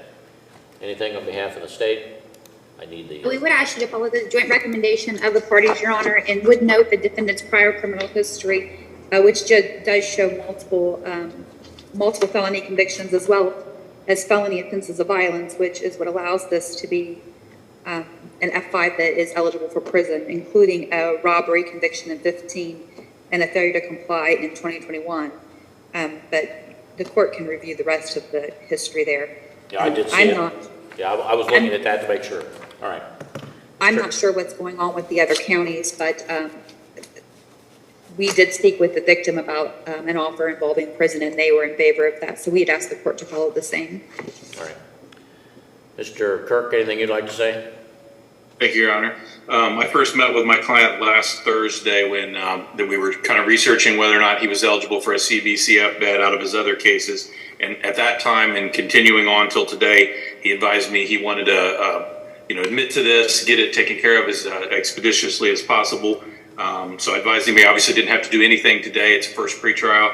He advised me no, he wanted to take care of things. So we did go over the case and then negotiate out this plea agreement. He so obviously would ask the court to follow the plea agreement. He saved the resources of a trial or bringing him back here from other institutions, because I think he was on loan from Ross County here. I also did advise him, just so it's clear on the record, that his Montgomery County case, I believe he got 5 years of community control with a recommendation for a CBCF bed, and I advised him that this plea could alter that or mess with that. He's aware of that. And then Ross County, he has already pled guilty to F5 theft there as well, and has not been sentenced yet, but advised him that this case could impact those cases, and he verbalized understanding of that. All right, Mr. Williams, anything you'd like to say? No, sir. And you agree with everything your attorney said? Yes, sir. Okay. When were you brought back to Highland County, Mr. Williams? You recall? Not back to, brought to Highland County. Yeah, brought here. Last Monday. Okay, I know it was just a few days ago. Yeah, it looks like the 27th of March. No, 25th. Okay. So you've been in our jail since March 25th. Yes, sir. Okay. All right. All right. Anything further from counsel? No, Your Honor. All right. It's the order of judgment court then. The defendant be and is hereby sentenced to the Correction Reception Center in Orion, Ohio for a period of 7 months. That we give him credit for against that sentence since March 25th, which will be last Monday. So as of today, that'd be 9 days. Now, upon completion of this term, Mr. Williams, it's possible the parole authority would put you into what's called post-release control, which you may be familiar with. It means you'll be supervised by a parole officer in the terms they set, and if during that period of time they determine that you have not complied, they do have the right to return you to prison, even though you serve the entire term set by the court, for an additional period of up to half of the prison term for one or more violations. That would be the cap. However, if you commit a new felony, then in addition to whatever sentence the judge could impose in the new case, that judge could also sentence you for committing that new felony while under post-release control in this case to an additional period of a year, or whatever time is left on the period of post-release control, whichever is greater. If that occurs, that must be served consecutively to sentence in the new case. You're also ordered to pay the court costs, which judge of grant execution is ordered. If you don't do that or make payment arrangements to do that and comply with the payment plan, then the clerk could collect that through various means, including levying on bank accounts, wages, earnings, or other assets you may have. If that doesn't collect it, then upon completion of your prison term, not while you're in prison, but once you get out, the court could order you to do community service and give you credit in this county and give you credit for each hour you work in an hourly rate set by the court. Each hour you work, reduce your judgment by that amount until paid in full. The defendant is also ordered to pay restitution to the victim in the amount of $3,440.70. That will be payable through the Highland County Victim Witness Restitution account. You'll pay the service fees for that. And Mrs. Collins, I've been contemplating about Marcy's Law and the enabling legislation. Is that I know we've been putting the names of the people entitled to restitution in the entries, but I think we should just designate them as V, and then that way it'll because they're identified in the sealed records, so that we don't put their names out there. So if you would just put that in the entries from now on. So, and also if you would note at the time of in the language of the entry that you'll prepare that's imposes a sentence, put in parentheses not TCAP eligible, and that way if somebody at the institution is looking at that, they won't jump the gun and want to know why the sentence was opposed. All right, Okay. all right. That completes the case then, and you're remanded back to custody, Mr. Thompson, and thank you for your speedy resolution of this case. Sir, so you Mr. Williams, I'm sorry. Yes, sir. So you basically sentenced me to 7 months in ODRC? Yes, and you get 9 days of credit. Yes, sir. Thank you, and God bless. All right, thank you. All right, we need Nathan Snodgrass next. Yes, sir. Snodgrass.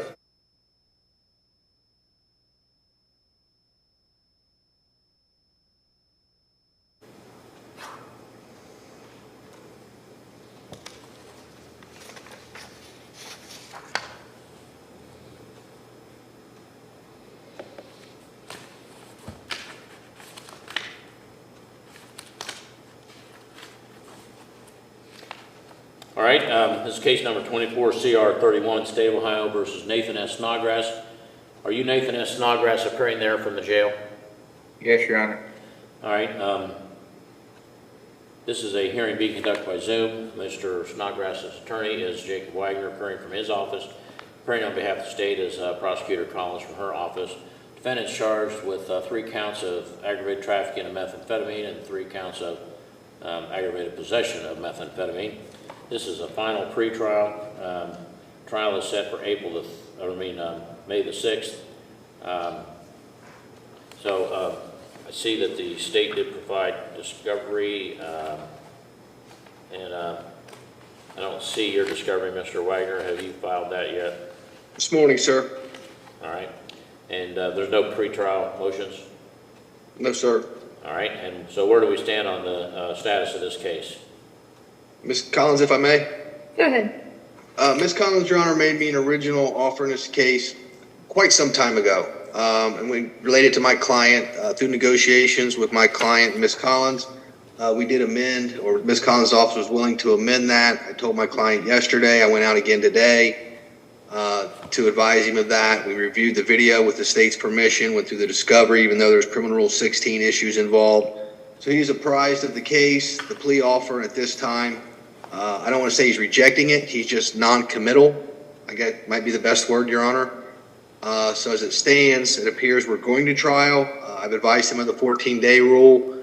And that's kind of how we left it this afternoon or today when I spoke with him again, Your Honor. Okay. And Mr. Snodgrass, you're aware of the plea offer. I don't want you to tell me what it is because I don't want to know. But you're aware of the terms of the plea agreement. Your attorney's talking with you about that. And of the amended plea agreement, that plea offer, I guess that's just verbal at this point.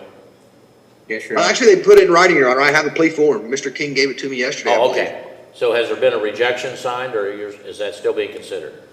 He was still working on this today, so there's not been a rejection signed. All right.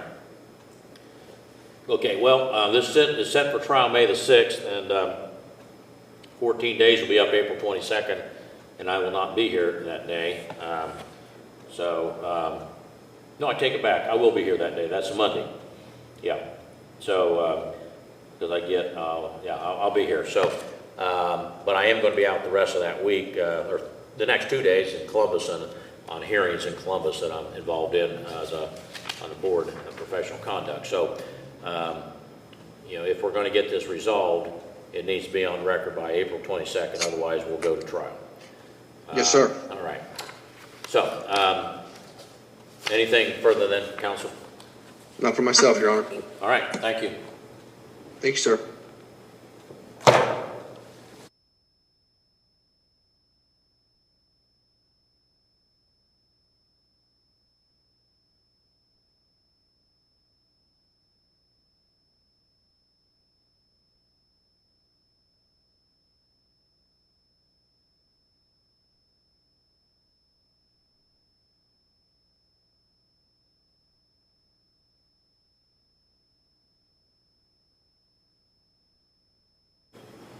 All right, case number 24, CR 44, State of Ohio versus Christian Isaiah Kittrell.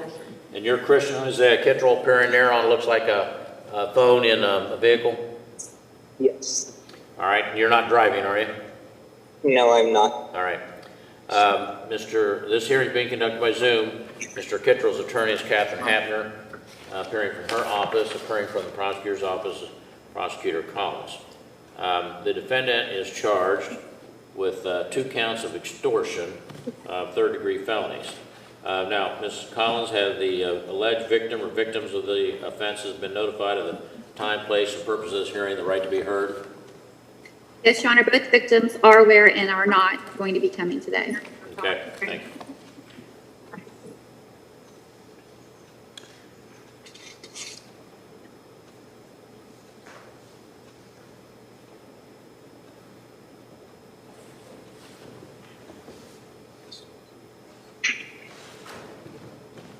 All right.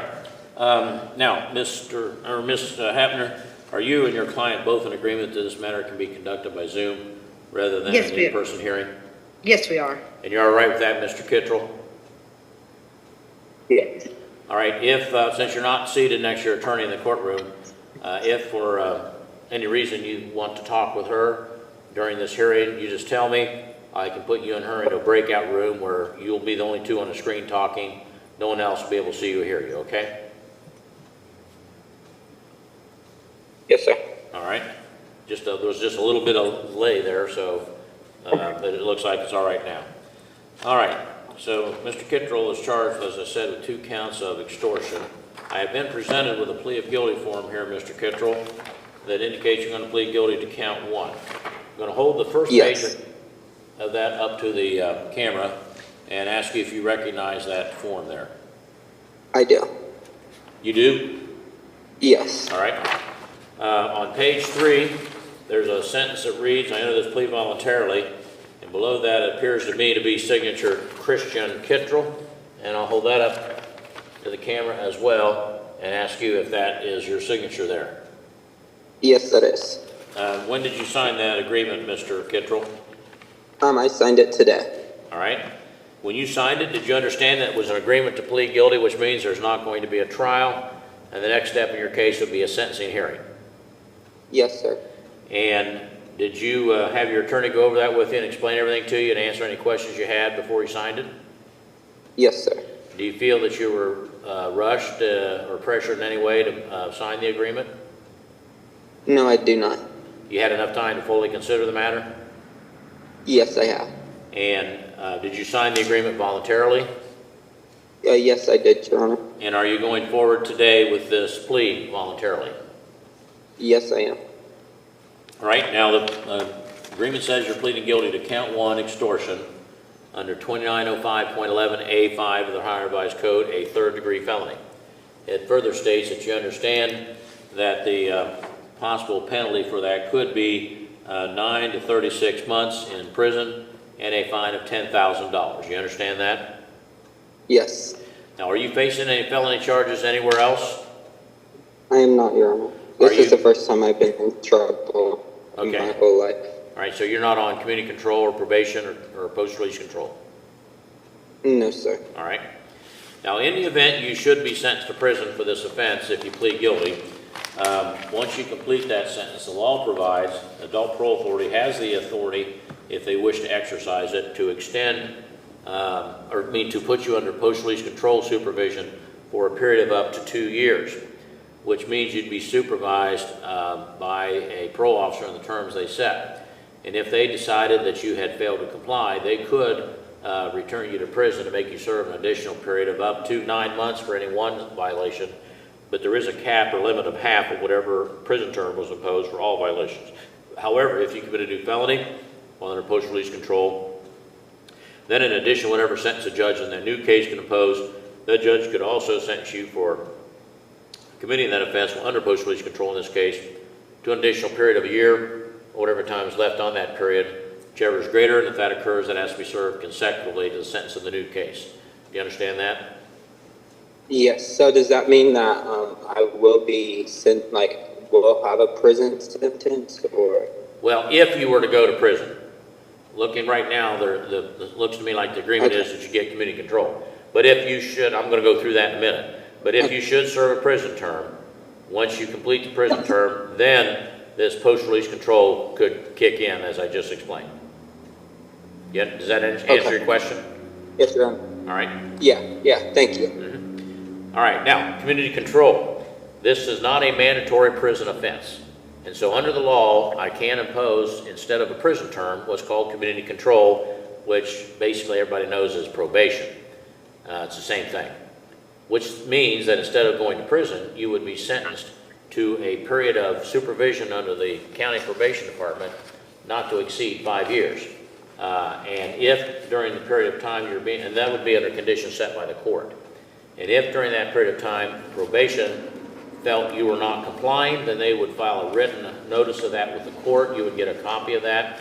There would be a hearing. If the outcome of the hearing was you failed to comply, then at that time the court could revoke your community control and then could sentence you to between 9 and 36 months in prison in the increments that are provided by law and fine you $10,000. And if your community control were revoked because you committed a new felony while under community control, then any prison term imposed for that new offense could be ordered to be served consecutively to the sentence in the case imposed in this case for your violation of the community control. Do you understand that?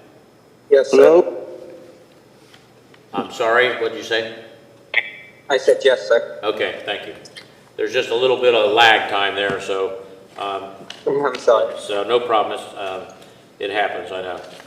All right. Now, the charge in the case alleges, count 1, that on or about the period beginning December 1, 2023, continuing through February 1, 2024, and in Clinton County, and as a continuing course of criminal conduct in Highland County, Ohio, you did, with purpose of obtaining something of value, to wit, U.S. currency, expose or threaten to expose any matter tending to subject a person identified as V1 to hatred, contempt, or ridicule, or to damage his or her personal or business repute, or impair his or her credit, in violation of Section 2905.11A5. So that is the charge of extortion, the third-degree felony with the penalty I just described. Now, do you understand what you've been charged with in that count, what the state said you did, when, where, and how they alleged you did it? Yes. Have you discussed the charge in the case, the possible evidence in the case, the possible legal issues in the case, possible offenses you could try to raise at trial, and the possible outcomes of a trial with your attorney? Yes, I have. And are you satisfied with her advice and competence in this matter? Yes, I am. Are you under the influence of any types of drugs or alcohol at this time? No, I am not here. Have any threats been made to get you to plead guilty? No, sir. Now, on count 2, or on page 2 of the agreement, there's 3 lines that are printed in bold and underlined that read as follows. Defendant shall enter a plea of guilty to count 1. State will dismiss count 2. State defense jointly recommend community control. Defendant agrees to make restitution to Matthew Bliss in the amount of $918.95 and to Eleanor Winker in the amount of $540. Is that your understanding of the agreement? Yes, sir. Has anyone promised you anything other than that to get you to plead guilty here today? No, Your Honor. Now, under the law, Mr. Kittrell, the matter of sentence is up to the judge. And so even though there's an agreement that you should receive community control, the court is not bound by that. And so in the event that you plead guilty, once I've heard all the information, if I decide that's not the correct sentence, I could impose a sentence of imprisonment of between 9 and 36 months and a fine of $10,000. Do you understand that? Yes, sir. All right. Just a moment. Mr. Purdon, this is Judge Koss. You are moving that phone all around, and it's really kind of distracting. So if you could either just put the phone stationary and quit moving around, or put it on stop video until we call your case, and then you wouldn't have to worry about what you're doing. But yeah, the way you were moving that phone around, it was kind of distracting. So, okay, thank you. All right. Now, Mr. And by the way, how is your last name spelled? Kitterell? No, it's Kittrell. Well, I thought so. So, Ms. Collins, I noticed in the caption of the case, as well as in the body of the indictment, that the name is misspelled. So, I assume We already prepared, we already fixed this, Judge. Oh, you did do it? Oh. Yes. Okay. Well, now that you say that, I think maybe I saw that agreement. All right. Thank you. All right. Well, I'm going to go ahead and interline it on here so it's clear. So I'm going to go ahead and write it on the caption, and then also in the body of the 2 counts, even though the one's being dismissed. All right, so the record reflects that the court has interlined E into Mr. Kitterell's name after his R, so it's correct on the indictment when it's looked at. Okay, now Mr. Kitterell, do you hold any license or certification from any state governmental agency that regulates any occupation or profession? No, I do not, Your Honor. All right, you have certain constitutional rights you must understand before I can accept your plea. First, you have a right to have an attorney, and I did appoint Ms. Hapner to represent you. Now, that wasn't simply to work the case out, but to provide any defense that could be available to you under the law that you would like her to provide. So, if you decide you do not want to plead guilty to the charge, she will continue to defend you, including a trial if that's what you want. Do you understand that? Yes, sir. All right, now, under the law, you have a right to have a jury trial in this charge in which 12 people will be selected from a group of citizens who live in Highland County, summons for jury duty on your trial date. After they are selected, the evidence will be presented. They'd be instructed on the law by the judge, and that jury would decide whether or not the state proves your guilt by unanimous verdict, and that would have to be all 12 agreeing. If you didn't want to have a jury trial, but you didn't want to plead guilty, you can waive in writing your right to have a jury trial. In that case, you would have what's called a court or bench trial, which means instead of a jury hearing the evidence, the judge would hear the evidence, the judge would apply the law, and the judge would decide whether or not the state proves your guilt. You understand that? Yes, sir. Under the Constitution, Mr. Kittrell, you have a right to confront the witnesses against you and to cross-examine them through your attorney.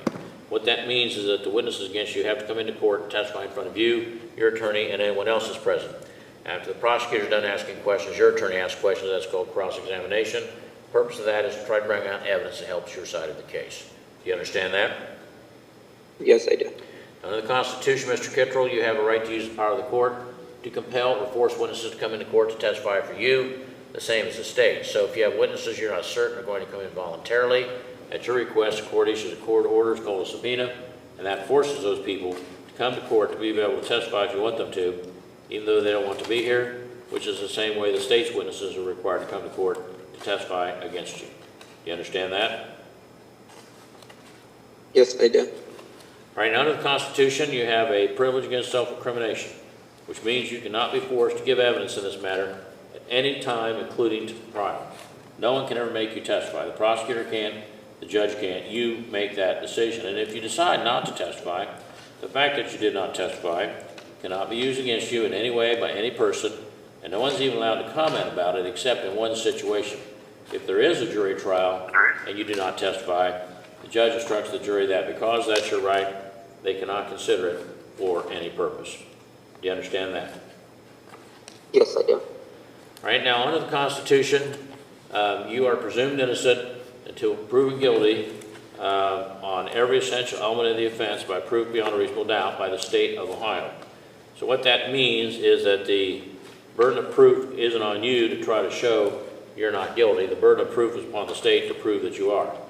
And they must do that by proof beyond a reasonable doubt on every essential element of the offense charge, which is the highest burden of proof that's known under the law. And that's in a trial where you could present evidence, but you're not required to. The burden will always be on the state. You understand that? Yes, I do, Your Honor. All right, now, under the, originally you entered a plea of not guilty to the charges, which denied the allegation in the indictment, denied you committed any crime, and exercised or invoked all of the rights that I've just described, and without anything further. If you change your plea from not guilty to guilty, as to count one, that would waive all of those rights except your right to have an attorney. You always have a right to have an attorney no matter what your plea.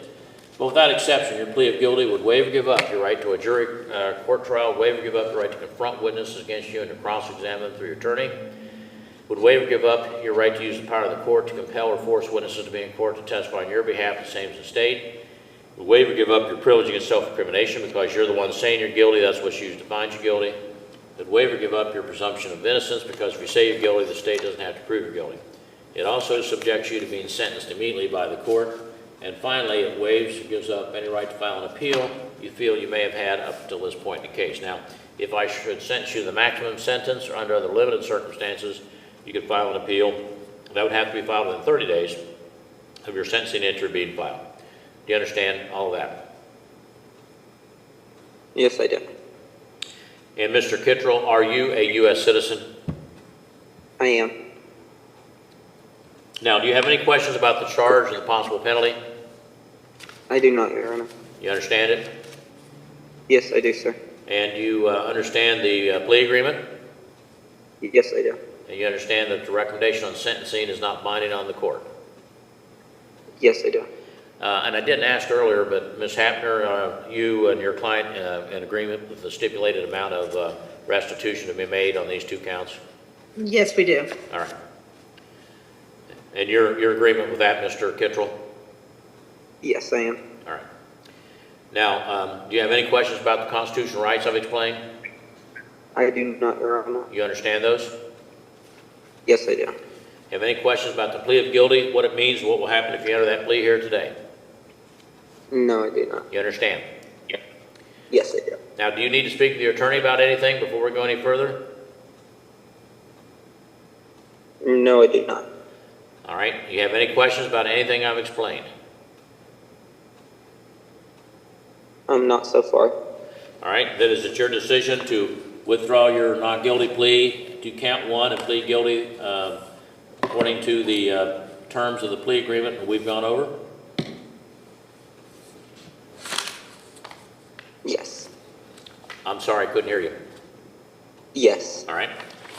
Then as to the charge, which alleges in count 1 that on or about the period beginning December 1, 2023, continuing through February 1, 2024, and in Clinton County, Ohio, and as a continuing course of criminal conduct in Highland County, Ohio, you did with purpose of obtaining something of value, to wit, U.S. currency, expose or threaten to expose any matter tending to subject V1 to hatred, contempt, or ridicule, or to damage his or her personal or business repute, or to impair his or her credit in violation of section 2905.11A5 of the Ohio Revised Code, the charge of extortion, a third-degree felony that carries a possible penalty between 9 and 36 months in increments provided by law, and a fine of $10,000. How do you plead? Guilty. All right, thank you. The court finds on this day in open court, defendant was advised of all of his constitutional rights, made a knowing, intelligent, voluntary waiver of the same pursuant to criminal 11. Please accept and order filed. Defendant is found guilty of count 1.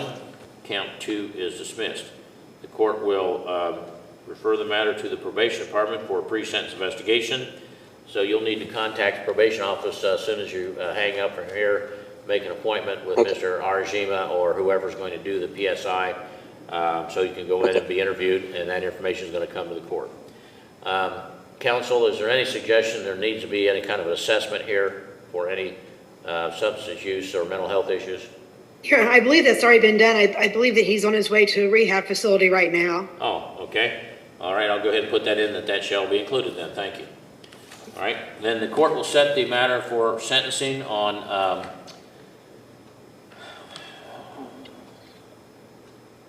I'm going to set this one. Are you available on May the 2nd, Ms. Hapner? I know I set, I think, 4 for you already that day, and I know you have a 10 o'clock in juvenile court, so I'm afraid I'll be getting you. May the 1st? Well, that's the original date. What about May the 2nd, the next day at 1 o'clock? Yeah, I can do that. All right, because I know you've got an appearance in juvenile court at 10, and I think I've already got you set for 4 sentencings. Yep, So you we'll do. make it at 1 p.m. Okay, thank you. All right, so Mr. Kittrell, then if you're on your way to what facility? TCC. They're All going right. to do like a drug assessment on me and stuff. All right, well then Mr. Arjima will reach out to them, and they're familiar with us, and we work with them all the time, so they'll make sure that you get a chance to talk with him for your PSI. All right, thank you. Great. Thank Nothing you, Your Honor. further, counsel? Hey, Your Honor. All right, thank you. Thank you.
Right, We can do the bill. this is case number 24 CR 27, State of Ohio versus Kaylee F. George. Ms. George is appearing by video Zoom from the probation department. Her attorney is Sarah Barger. Appearing from her office, appearing on behalf of the state is Prosecutor Collins. The defendant is charged with 2 counts of trafficking of marijuana and 2 counts of possession of marijuana. And I believe we are set for trial on May the 1st. All right, I have received stipulated questions for intervention in lieu of conviction. And did you file the motion yet, Ms. Barger? I did, however, it's going to be in the wrong case number because she's doing a bill of information. No, it's not the wrong case number. You can do a bill in the same case. Yeah, okay. Well, then yes, it's been filed. All right. So do you want to do the bill today, or do you want to? No, just go ahead and get the motion filed in the case, and I do have the stipulated questions. So, It's been filed, Judge. The question is, do you want to do the bill of information today, or do you want to set it? No, not until we determine whether or not she's going to be eligible. Okay. Yeah. So, are you in a treatment program now, Ms. George? I have an appointment the 11th for Scioto Paint Valley. Okay. All right. So, we'll go ahead and vacate the trial date, which is May the 1st, and we'll reschedule this for hearing.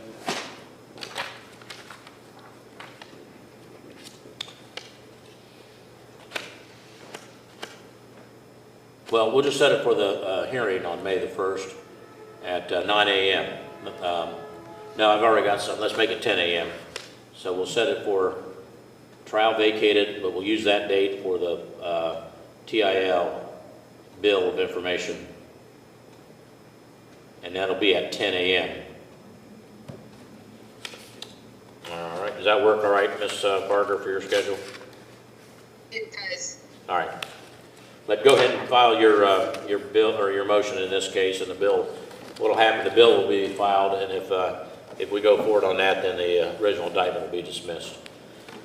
All right. Anything further from counsel? Just that the motion has been filed, Judge. Well, I don't have it. Okay. Okay. So, well, it was filed back on the 28th. Oh, it was? Yeah. All right. Well, let me see. Then maybe I do have it. I just got the question, so I assumed that it had not yet been filed.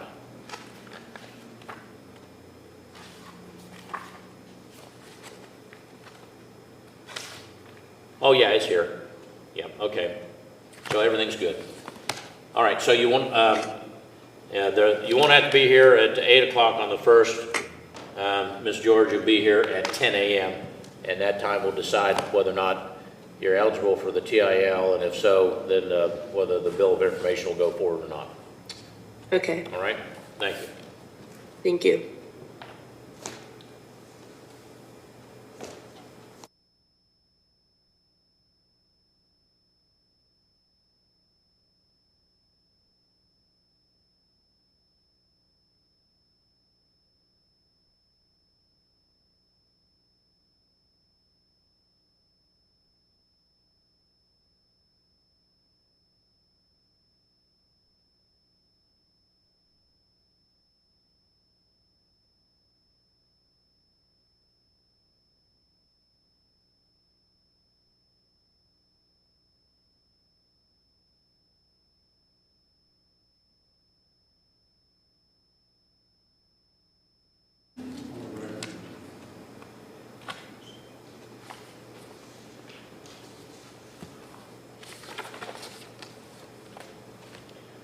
All right, case number 24CR0029, State of Ohio versus Ernest D. Jones. Are you Ernest D. Jones appearing there in jail? Yes, sir. All right, this is a hearing being conducted by Zoom. Mr. Jones's attorney is Sarah Barger, appearing from her office. Appearing from the prosecutor's office is Prosecuting Attorney Collins. This matter is set for a pretrial. Mr. Jones is charged with aggravated trafficking and aggravated possession of methamphetamine. And this matter is set for trial on May the 6th. Now, I have in here a plea of guilty form for count 1. And I also have a bill of information for a new case, 24 CR 061, in which it's proposed that a charge of receiving stolen property be filed, and a plea of guilty for that. Now, Mrs. Collins has the alleged victim of the bill of information in 24 CR 61 been notified of the time, place, and purpose of this hearing, the right to be heard? Yes, Your Honor, I have spoken with the victim, and just a quick so the court understands, as we were serving the indictment on the 029 case, the stolen property and the new case was discovered. So I was able to get a hold of the victim, and I've spoken with him. He is not going to be attending the hearing, but is fine with everything that's happening. All right. Now, Ms. Barger, are you and your client both in agreement this hearing can be held by Zoom remotely rather than in-person appearance in the courtroom? Yes, Your Honor. And you're all right with that, Mr. Jones? Yes, sir.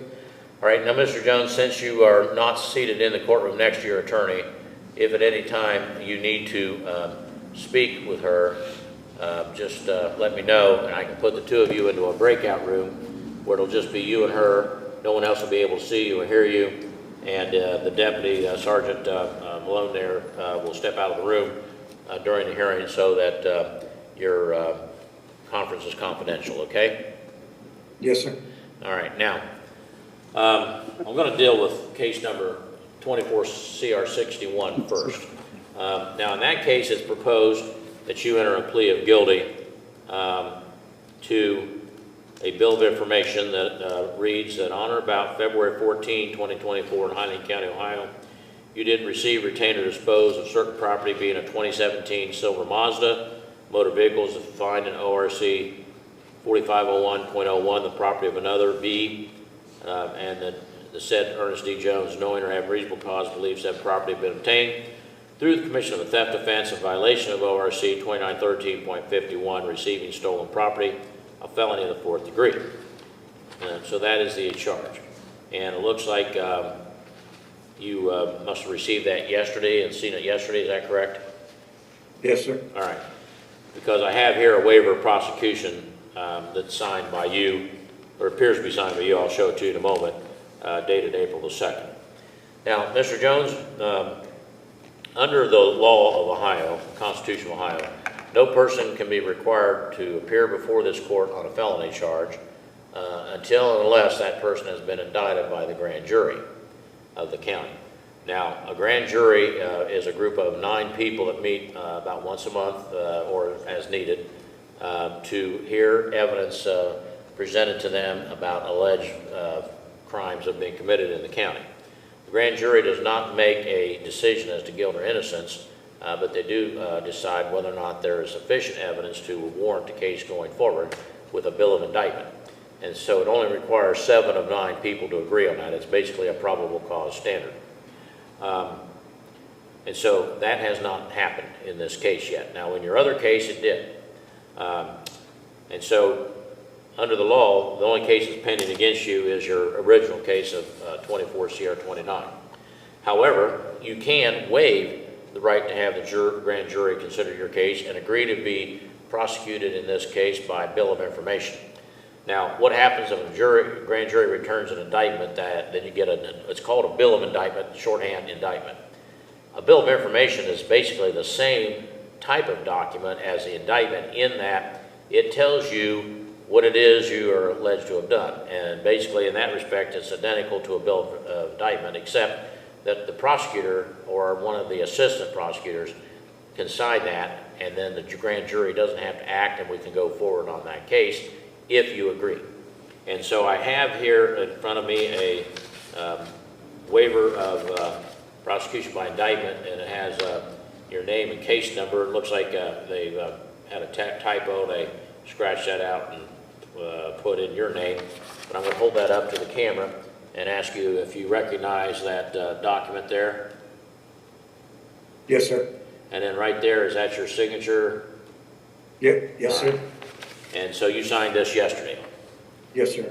All right, and when you signed it, you understood that you're agreeing to give up your right to wait until the grand jury acts on this case and agree to go forward on the bill of information?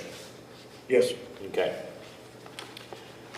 Now, there are two plea agreements then, one on each case. I'm going to hold up the plea agreement in the 24 CR 61, the new case first. And it says on page 1 there that you're going to plead guilty to BOI. It's called a bill of information. Has the offense and so forth there, your name and case number. You recognize that document? Yes, sir. All right. And on page 3, there's a line that reads, enter this plea voluntarily. Right below that, it appears to be the signature, Ernest Jones, dated yesterday. Is that your signature? Yes, sir. All right. Now, on 24 CR 29, it says you're going to plead guilty to count 1. There are 2 counts in that case, aggravated trafficking of meth and aggravated possession. I'll show you the first page of that document, and you recognize, sorry about that. I'm holding that up to the camera. Is that document that you recognize there? Yes, sir. And on page 3, there's the same sentence, and this one has Ernest Jones. It doesn't have a date on it, but I'll hold that up to you and ask you if that's your signature there. Yes, sir. And do you know when you signed this document, Mr. Jones? I believe it was one day last week. All right. And when you signed each of these documents, did you understand them to be agreements to plead guilty, meaning there wouldn't be a trial in either case and the next step would be a sentencing hearing? Yes, sir. And I know you say you signed the other one last week on 24 CR 29. Have you, since it's been a week or so, have you had any change in your mind that you know, about this, or do you still want to go forward? I'm wanting to go forward with it. All right. Did you sign each of these agreements voluntarily? Yes, sir. And you're going forward with the plea today voluntarily in each case? Yes, sir. All right.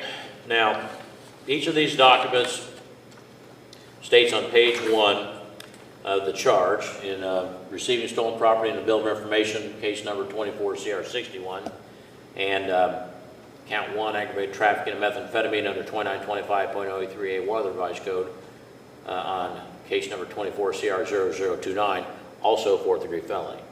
On the face of the page 1 of each document, it says you understand that the potential punishment for these offenses are in each case are 6 to 18 months and a fine of $5,000. And in the 29 case, which is the aggravated trafficking case, there could also be a suspension of driving privileges of between 6 months and 5 years. Do you understand that? Yes, sir. Under the law, Mr. Jones, if you're convicted of both offenses and sentenced to prison for both, they could sentences could be ordered to be served consecutively, meaning one after the other. So that means there could be a possible maximum prison term of 36 months and a maximum fine of $10,000. Do you understand that? Yes, sir. Now, other than these 2 charges, are you facing any felony charges anywhere else? No, sir. Are you currently on probation, community control, parole, or post-release control for a felony? No, sir. Now, under the law, in each of these offenses, if you are sentenced to prison and serve a prison term, once you complete that prison term, the adult parole authority has the option, if they wish to exercise it, to put you under post-release control supervision for a period of up to 2 years, meaning you'd be supervised by a parole officer in the terms they set. And if during that period of time they determine that you had not complied, they could return you to prison to make you serve an additional period of up to 9 months for one violation, up to a maximum of half of your prison term for all violations. But if you commit a new felony while under post-release control, then in addition, whatever sentence a judge in the new case can impose upon you, that judge could also sentence you to an additional term for committing violation while under post-release control in these cases of 1 year or whatever time is left on that period of post-release control, whichever is greater. And if that occurs, that has to be served consecutively to the sentence in the new case. Do you understand that? Yes, sir. Right now, under the law, the court is not required to sentence you to prison for either of these offenses. So you could get community control or probation, meaning you'd be supervised under terms set by the court for up to 5 years by a probation officer. And if during that period of time the probation department felt that you were not complying, then they could return you to prison. They could then file a written notice of that with the court. There would be a hearing, and if the outcome of that hearing was that you'd failed to comply, then at that time the court could revoke your community control, then sentence you to prison in each case to 18 months consecutive, and if and fine you $10,000. And if the probation was revoked because of a new felony conviction, then any sentence imposed by that, in that case, could be ordered to be served consecutively to the sentence in this case. You understand that? Yes. All right. Now,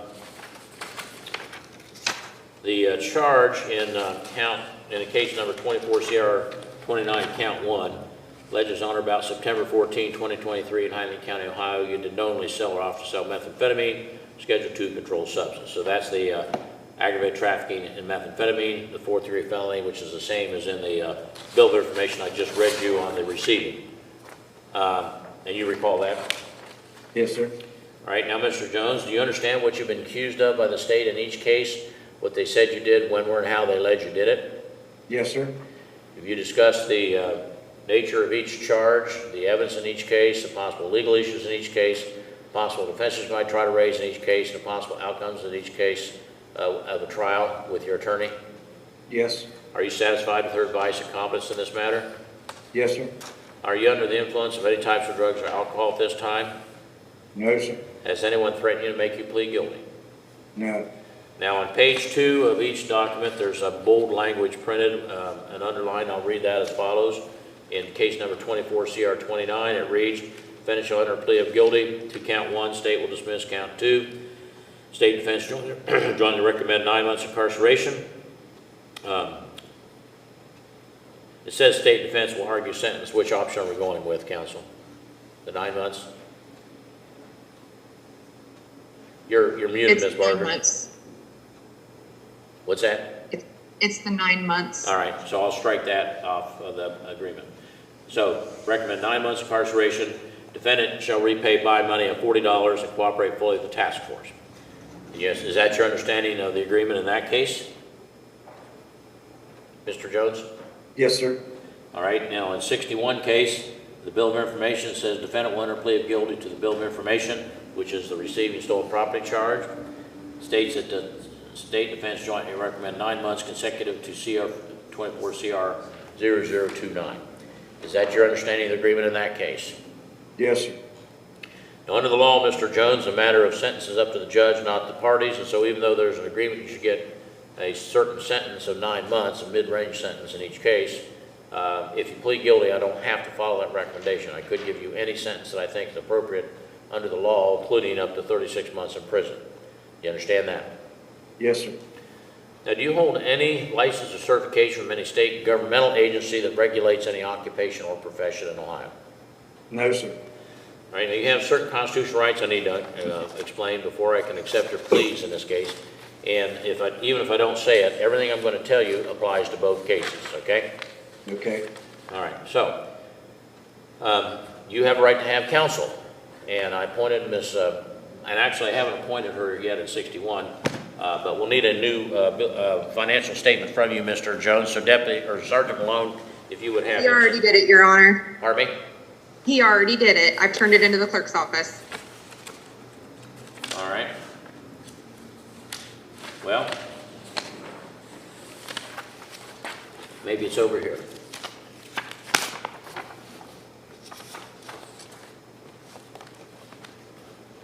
Well, I don't have it, but you say you did fill one out? Okay. He filled it out yesterday, and I turned it in this morning. All right. It may not have made it up here yet then. All right. So I will go ahead and appoint you as counsel in this case. So, Mr. Jones, Mrs. Barger's appointment was not simply to work the case out in either or both cases, but to provide any defense that could be available to you under the law. that you would like her to provide. So if you decide you don't want to do this, that you want to defend against the case, in either case, she will continue to represent you, including going to trial, if that's what you want. You understand that? Yes, sir. All right. You're entitled to have a jury trial in each of these cases, and then that means that 12 people would be selected from a group of citizens that live in Highland County that are summoned for jury duty on your trial date. After they are selected, the evidence would be presented, and that jury would then decide by unanimous verdict in each case, meaning all 12 would have to agree, as to whether the state proves your guilt in either case. Now, if you didn't want to have an attorney, or I'm sorry, if you didn't want to have a jury trial, but you didn't want to plead guilty, you can waive in writing, which means to give up, your right to have a jury trial. And in that case, you would have what's called a court or bench trial, which means that instead of a jury hearing the evidence, it would be the judge who would hear the evidence. The judge would apply the law, and the judge would decide whether or not the state proves your guilt. Do you understand that? Yes, sir. All right, now under the law, you have a right to confront the witnesses against you in open court and to cross-examine them through your attorney. So what that means is that the witnesses against you have to come into court and testify in front of you and your attorney and anyone else that may be present. After the prosecutor's done asking questions, your attorney would ask questions. That's called cross-examination. And the purpose of that would be to bring out evidence that might help your side of the case. You understand that? Yes, sir. Under the Constitution, you have a right to use the power of the court to compel or force witnesses to come to court to testify on your behalf, the same as the state. So if you have witnesses you're not certain are going to come in voluntarily, at your request, the court will issue a court order. It's called a subpoena, and that forces those witnesses to come into court to testify for you, even though they don't want to be here, which is the same way the state's witnesses are required to come to court to testify against you. Do you understand that? Yes, sir. All right, now, under the Constitution, you have a privilege against self-incrimination, which means that you cannot be forced to give evidence in this case at any time, including trial. No one can ever make you testify. The prosecutor can't, the judge can't. You make that decision. If you decide not to testify, the fact that you did not testify in either case cannot be used against you at any time by anyone. In fact, no one's even allowed to comment about it except in one situation. If there's a jury trial and you don't testify, the judge instructs the jury that because that's your case, you're right, they cannot consider it for any purpose. Do you understand that? Yes, sir. Now, under the Constitution, in each of these cases, you're presumed innocent until proven guilty by the state of Ohio on every essential element of the offense in each case. What that means is that the burden of proof isn't on you to try to prove that you're not guilty simply because you've been accused. The burden's upon the state to prove that you are. In fact, at trial, you don't even have to present any evidence on your own behalf. You can, but you're not required to. But whether you do or not, the burden of proof will remain upon the state to prove your guilt, but proof beyond a reasonable doubt on every essential element of the offense charged, which is the highest burden of proof that's known under the law. Do you understand that? Yes, sir. Now, originally, in the first case, you entered a plea of not guilty. You haven't entered a plea of guilty yet in the Bill of Information. But if you enter a plea of guilty, that plea, a plea of not guilty in the first case, and if you were to enter it in the bill, would deny the allegation in the indictment or the information, deny you committed a crime, and exercises all the rights that I've just described. Now, if you change your plea from not guilty to guilty, that is in case number 24 CR 29, and if you enter that plea in 24 CR 61, then that plea is the opposite of the not guilty plea. It admits the allegations in the indictment, admits that they're a crime, that you committed that crime. And that plea waives or gives up all the rights that I've described for you, except your right to have an attorney. You always have a right to have an attorney no matter what your plea. With that exception, your plea of guilty, waives gives up the right to a jury or court trial. Waives gives up the right to confront witnesses against you and to cross-examine them through your attorney. Waives gives up your right to use the power of the court to compel or force witnesses to come to court to testify on your behalf, the same as the state. The waive gives up your privilege against self-incrimination because if you say you're guilty, That's what you find you guilty. It also waives or gives up any right to file an appeal you think you may have had up until this point in the case. And finally, it waives or gives up, finally, it subjects you to being sentenced immediately by the court.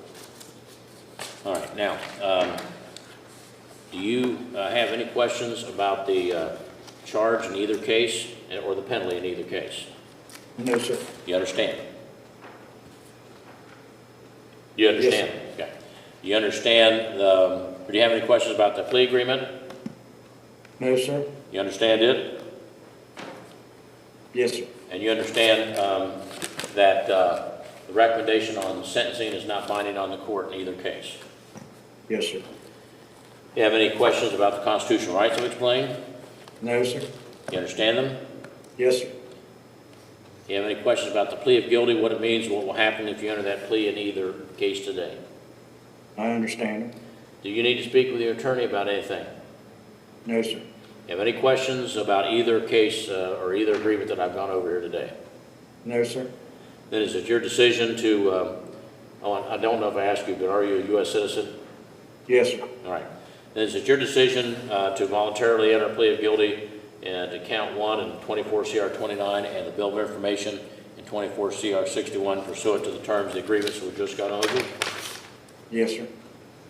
Then in 24 CR 29, as to count 1, which reads on or about September 14, 2023 in Highland County, Ohio, you did knowingly sell or offer to sell methamphetamine, Schedule 2 controlled substance, and in violation of Section 2925.03A1, charge of aggravated trafficking of methamphetamine, a 4th-degree felony, carrying possible prison term between 6 and 18 months, and a fine of $5,000. How do you plead? Guilty. And then as to the bill of information in 24 CR 61, which reads that on or about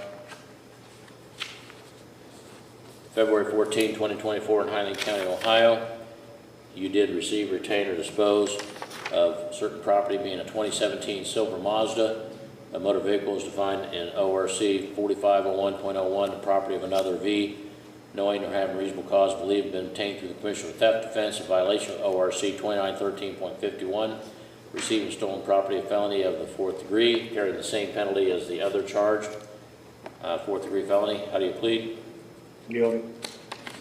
All right, the court finds on this day in open court, defendant was advised of all his constitutional rights, made a knowing, intelligent, voluntary waiver of the same pursuant to criminal 11 in each case. The pleas are accepted or filed. Defendant is found guilty of count 1 in case number 24 CR 29 is charged. Count 2 is dismissed.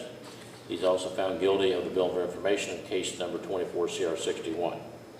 Now, inasmuch as there is a joint recommendation on sentencing, the court is going to go ahead and proceed forthwith. So, anything from the state regarding the sentencing?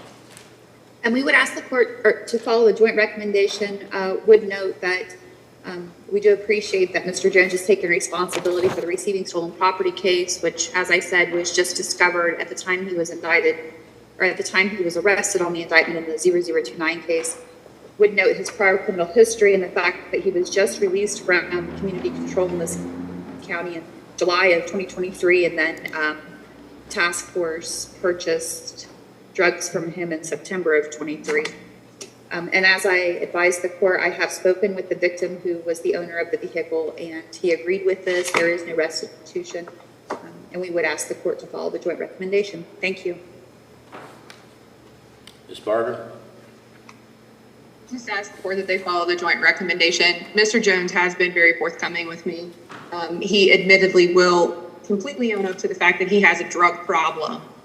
He's aware of that. He's trying his best. He's just really struggling trying to get over it.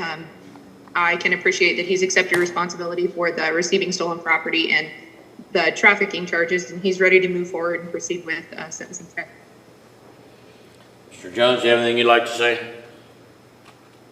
Well, since I've been locked up, I found out that my power lines was bad at my place, and the power company had took them down. I would like to have a 72-hour furlough to get that fixed so they could put my electric back into my place out there.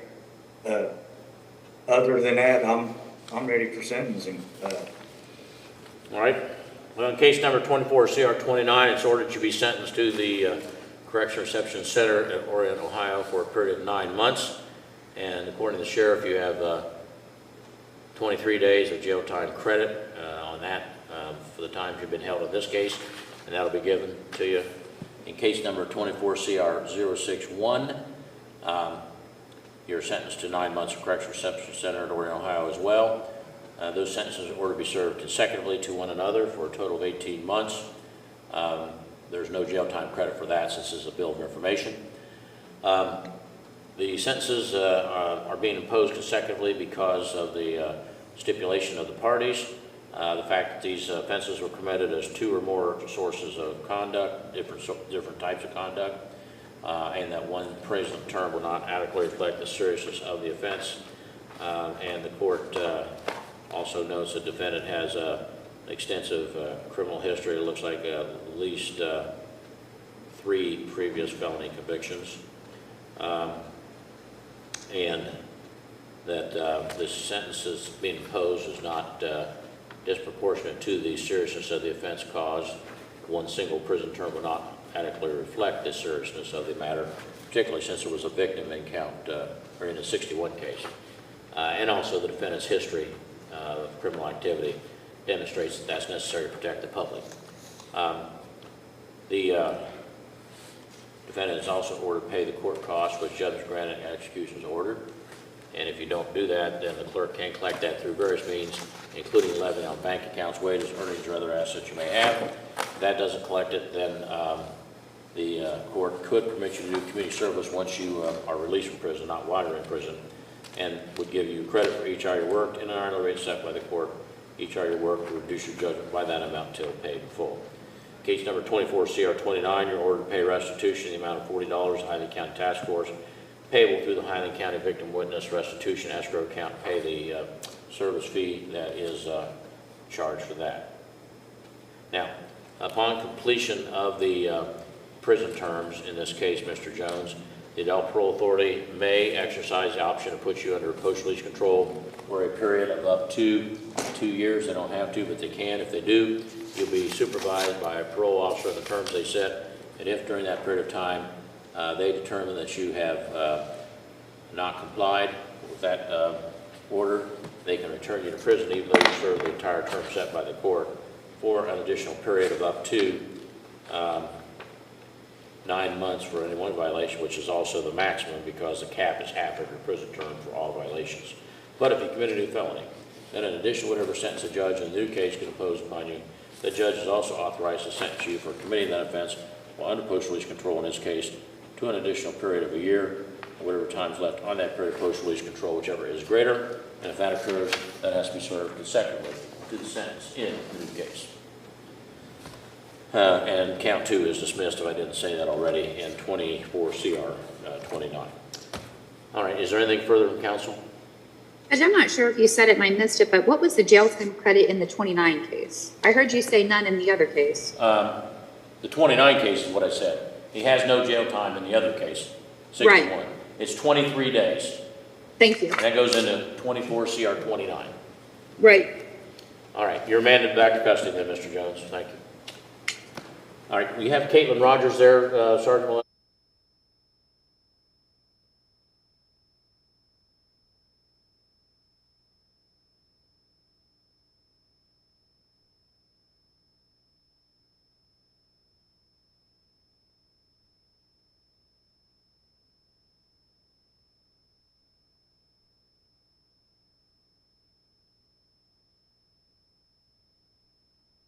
For 24CR49, State of Ohio versus Caitlin Rogers. This is a Zoom hearing. Ms. Rogers is appearing, looks like, on a phone. Mr. Kirk is her attorney, appearing from his office, appearing from the prosecutor's office, Prosecutor Collins. Defendant's charged with, in a 9-count indictment with receiving stolen property, trafficking in possession of marijuana, trafficking in possession of hashish, trafficking in possession of drugs, and a forfeiture. I believe this is a first pretrial, and the trial is set, next pretrial is May 1, and trial is set for May 20. Now, see that the state did provide the bill of particulars, and also discovery. And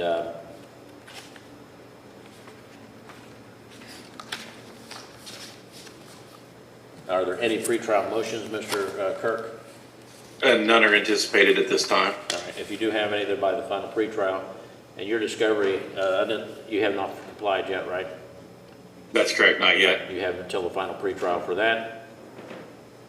And has there been a written plea offer provided? No, Your Honor, there's not been. While all victims were made aware of the hearing today and are not attending, we have not been able to get approval for our plea offer from all the victims yet. So we're working on that. Okay. Thanks for bringing it up. I overlooked that. There were victims in this case, alleged victims. All right. Okay. Then I do actually have the motion to modify bond, which I thought was a reduction, but it's actually regarding the terms of it. So, Mr. Kirk, you want to go ahead and address that at this time? Thank you, Your Honor. As outlined in my motion, my client is reporting to me that she does not drive, does not have transportation of her own. Her co-defendant is her husband. Right now, there's an order in her case preventing her from being around him. I don't believe there's the same in his case. So she's just asking the court modify bond so they can have some form of contact to be able to, for her to have transportation to the probation department and means to get essential errands done, things like that, as outlined in my motion. All right. State have any position? Your Honor, the state is opposed to them having contact with one another. I know that while they were married, the court recently held in another case that a married couple not have contact as co-defendants. I would also note that I honestly wasn't aware that that Mr. and Mrs. Rogers were together in the past. They had not been. There was actually a prior assault that Mr. Rogers was convicted of. I think it may have been a disorderly conduct that involved another man and Miss Rogers and a whole thing. So I wasn't even aware that they were still together. But based on the nature of the charges and things of that nature, we would be opposed to allowing them to have contact. Mr. Kirk? Your Honor, my motion may be moot now. I just received word from the probation department that my client, since contacted me and advising me of that, is now at CC and is inpatient. So I'm not sure that we need that anymore. She did not advise me of that. So discovering that, I think we would withdraw our motion. Mr. Rogers is at TCC? No, my client is. Oh, your client is. Okay. Well, that certainly makes it moot. Well, I don't know if it makes it moot or not, but regardless, we'll deny the motion. So, all right. Thank you. All right. Now, is it Quinessa?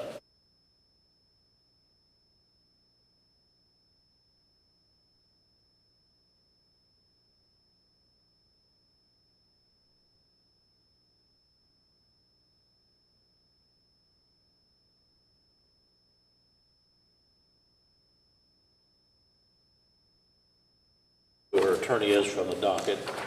I am, Your Honor. All right, thank you.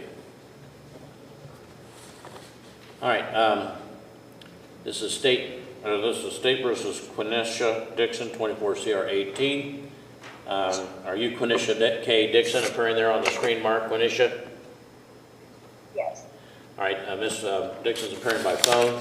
Her attorney is Dennis Kirk, appearing from his office, appearing from the prosecutor's office as a prosecuting attorney Collins. Defendant charged with theft of drugs and aggravated possession of drugs. This is a first pretrial. Final pretrial is May 1, trial set for May 23. I see that the defense has received discovery and the bill of particulars. So your discovery will be due by the final pretrial. Mr. Kirk, do you anticipate any pretrial motions? And not at this time. All right. And has there been a written plea offer provided? There has. Yes, Is your client aware of it? She is. All right. Are there any other matters to discuss at this time?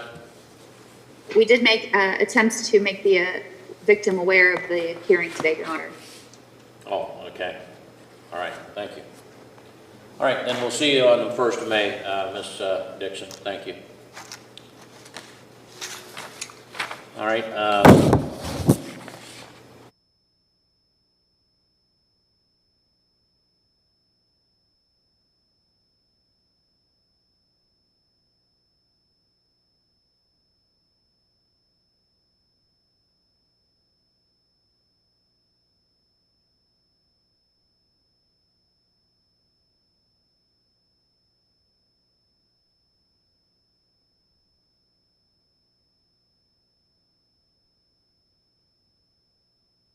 Okay. All right. Miss Green is here with me. All right. And if you could just show her for the tape, please, Sure. recording. All right, thank you. All right, this is case number 24-CR-005, State of Ohio versus Lori K. Green. This is a final pretrial. The meeting conducted by Zoom. Defendant is present with her attorney at his office by Zoom, Mr. Wallace, Bruce Wallace, and appearing on behalf of the state's Prosecutor Collins. Defendant is charged with aggravated theft from a person of protected class, a second-degree felony. This is the final pretrial, and oh no, I'm sorry, it's a yeah, it is a final pretrial, and the trial has been continued to May the 6th. Now, is discovery complete now? I don't see your discovery, Mr. Wallace. Your Honor, it will be filed first thing in the morning. I was going over with Miss Green, and quite candidly, it likely will just be identifying what the state has already provided to us. I do not anticipate any additional information, but I will file the compliance. All right, thank you. Do you anticipate, there haven't been any pretrial motions filed? That is correct. All right. And has there been a written plea offer? There has been, Your Honor, and I've also received the plea rejection form. All right. And did you notify the defendant of the, of the alleged victim of the time, place, and purpose of this hearing, the right to be heard? We have, Your Honor, and he's not present. All right. Now, and Mr. Wallace, is your client going to reject the plea offer? Yes, she has, and she has signed that, and All right. we have provided that to the prosecutor. All right, all right. Yeah. All right, well then, at this point then, we'll assume the trial is going forward on the 6th, unless I hear anything different.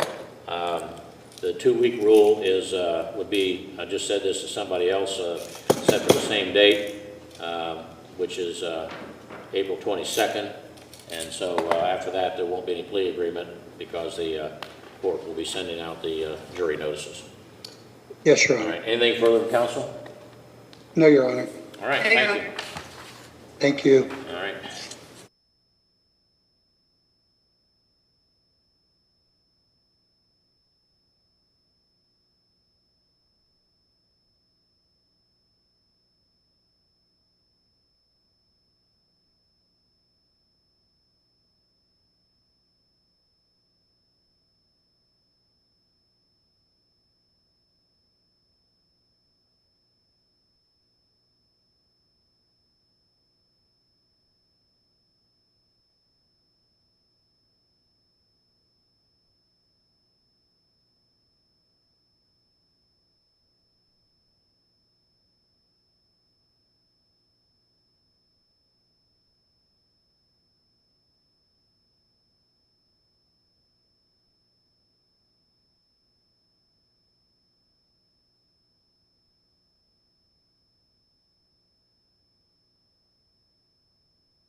Case number 23,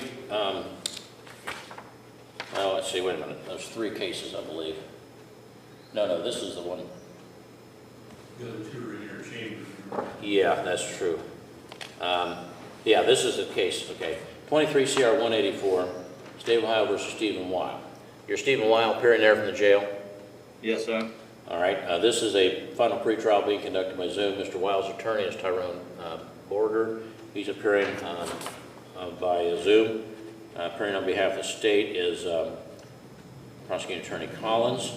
The defendant is charged in this case with a single count of aggravated possession of methamphetamine, a 5th-degree felony. I believe this matter is set for trial in May. I know we have the trial coming up next Monday because I've been working on the jury instructions on that. But is discovery, I don't see much has happened in this case since the last pretrial. I do see the state's discovery. Did you file your discovery compliance, Mr. Borger? You're muted.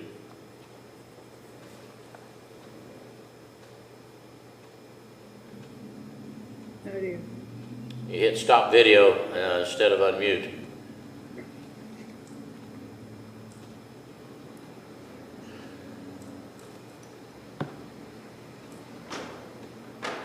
Okay, Mr. Borger, you're going to have to unmute yourself and then also start your video because I cannot see you or hear you.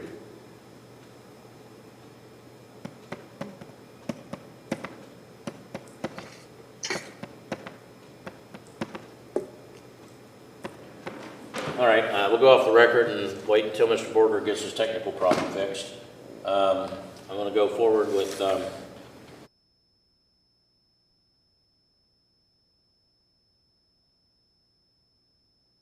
I appreciate that. I understand. I apologize. all right, so have you filed your discovery in this case yet? I've not filed a reciprocal discovery. There won't be any, though, Your Honor, and so I'll make sure I get that to the prosecutor. I filed a discovery on the other case, obviously. All right. And there are no pretrial motions, correct? That is correct. All right. And was a written plea offer provided? It has been, Your Honor. All right. It has, yes. All right. So, any other matters that need to be discussed at this time? Not at this time. All right. Not so, in this case. All right. We'll see you at 8 o'clock Monday morning then, Mr. Porter, Mr. Wild. Thank you. And prosecutor, I'll get the stipulations to you as well. Okay, I was going to ask if you'd received them. I just received them by fax, and I will get to my office later this afternoon, so thank you. Thank you. Okay. All right. Damian Calhoun.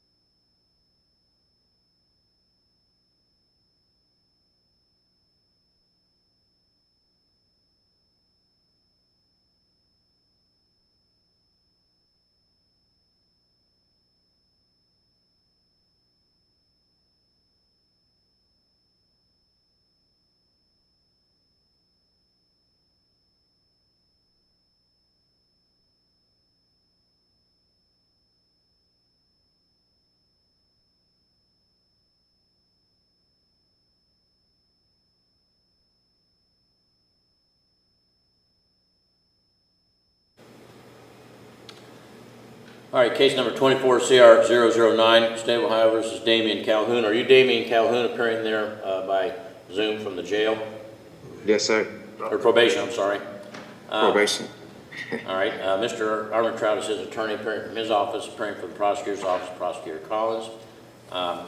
Defendant is charged with having weapon under disability. This is set for a final pretrial. I've been presented with a plea of guilty form. Mr. Armentrout, are you and your client both in agreement that this matter can be conducted by Zoom rather than in-person appearance? We are, Your Honor. And you're all right with that, Mr. Calhoun?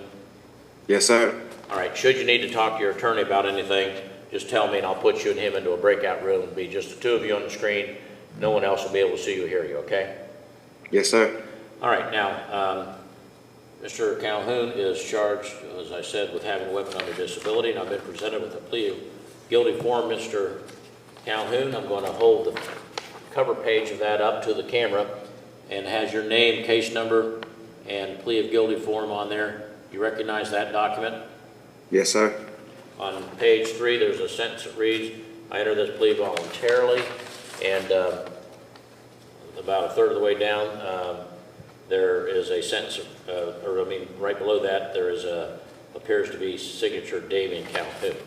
I'm going to hold that up to the camera and ask you if that is your signature. Yes, sir. And when did you sign this agreement, Mr. Calhoun? I signed an agreement yesterday, sir. All right. And when you signed it, did you understand that it was agreement to plead guilty, which means there's not going to be a trial, and the next step in your case will be a sentencing? Yes, sir. And before you signed this, did you go over with your attorney and have him explain things to you and answer any questions you had? Yes, sir. And do you feel that you had enough time to fully consider the matter before making the decision? Yes, sir. Did you sign the agreement voluntarily? Yes, sir. Are you going forward today with this plea voluntarily? Yes, sir. All right, now the agreement says on page 1 you're going to plead guilty to the charge of having a weapon under disability in violation of section 2923.13A2, a third-degree felony, and to the forfeiture specification in count 2 under 2941.14.17 of the revised code. Further states you understand that the maximum penalty for each of those offenses is between 9 and 36 months. I'm sorry, as to count 1. The possible penalty is between 9 and 36 months imprisonment, and a fine of $10,000. As to count 2, it would only result in the loss of that property, which I believe is the firearm, to the state. Now, you understand that? Yes, sir. And are you facing any felony charges anywhere else? No, sir. And are you currently on probation, parole, community control, or post-release control for a felony from any jurisdiction? I'm on probation right now.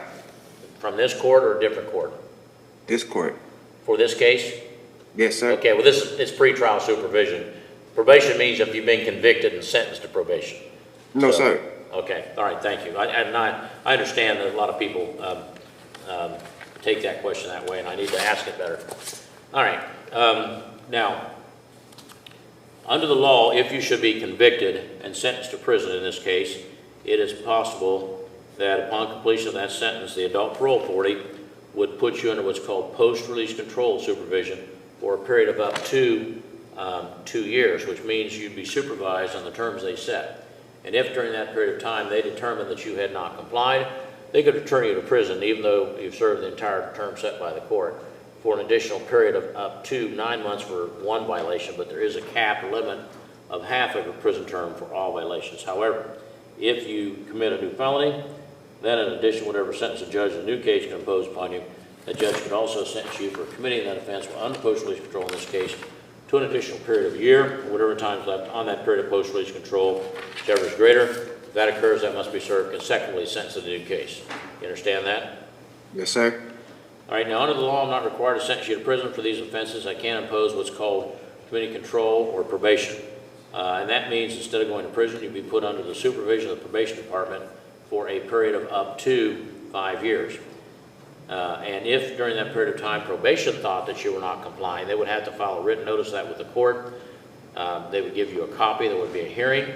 If the outcome of that hearing was that you'd failed to comply, then at that time the court could revoke your community control and then sentence you to 36 months and fine you $10,000. You understand that? Yes, sir.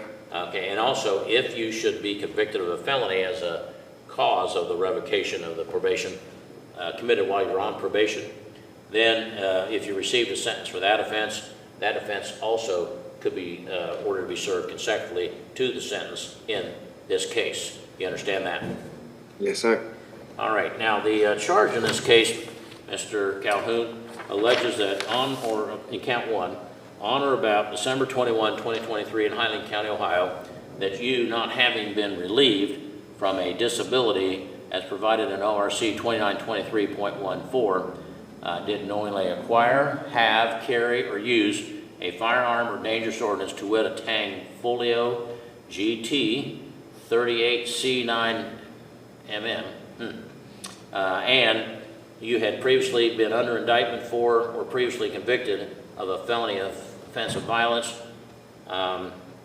or adjudicated a delinquent child for commission of offense if committed by an adult would have been a felony offense of violence as defined under ORC 2901.01, to wit burglary, a Class C felony in Jackson County Circuit Court in Kansas City, Missouri on August 21, 2008, in violation of Section 2923.13A2.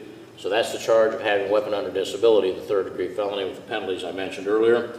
Count 2 states that on or about December 21, 2023 in this county, you had in your possession the firearm referred to in count 1, and that was subject to forfeiture because it was an instrumentality in the commission or facilitation of the offense, as defined under 2941.14.17. Mr. Calhoun, do you understand what it is you've been charged with in each of those counts, what the state said you did, when, where, and how they alleged you did it? Yes, sir. And have you discussed the evidence in the case, the possible legal issues in the case, the possible defenses you might try to raise at trial, and the possible outcomes of a trial with your attorney? Yes, sir. And are you satisfied with his advice and confidence in this matter? Yes, sir. Are you under the influence of any types of drugs or alcohol at this time? No, sir. Have any threats been made to get you to plead guilty here today? No, sir. Now, the agreement states on page 2 in bold, defendant shall enter plea of guilty to the indictment, state defense jointly recommend community control, substance abuse treatment. Defendant agrees to the forfeiture outlined in count 2. Is that your understanding of the agreement? Yes, sir. Anyone promise you anything other than that to get you to plead guilty? No, sir. Under the law, Mr. Calhoun, the matter of sentence is up to the judge, not the party. So if you plead guilty, I don't have to follow the recommendation. I could decide that's not the correct sentence and sentence you to a prison term of between 9 and 36 months and fine you $10,000. You understand that? Yes, sir. All right, now do you hold any license or certification from any state governmental agency that regulates any occupation or profession? No, sir. All right, now you have certain constitutional rights you must understand before I can accept your plea. First, you have a right to have counsel, and Mr. Armentrout was appointed to represent you, not simply to work the case out, but to provide any defense that may be available to you under the law that you would like him to provide. So if you decide that you do not want to do this, that you want to defend against this charge, he'll continue to represent you, including a trial if that's what you want. You understand that? Yes, sir.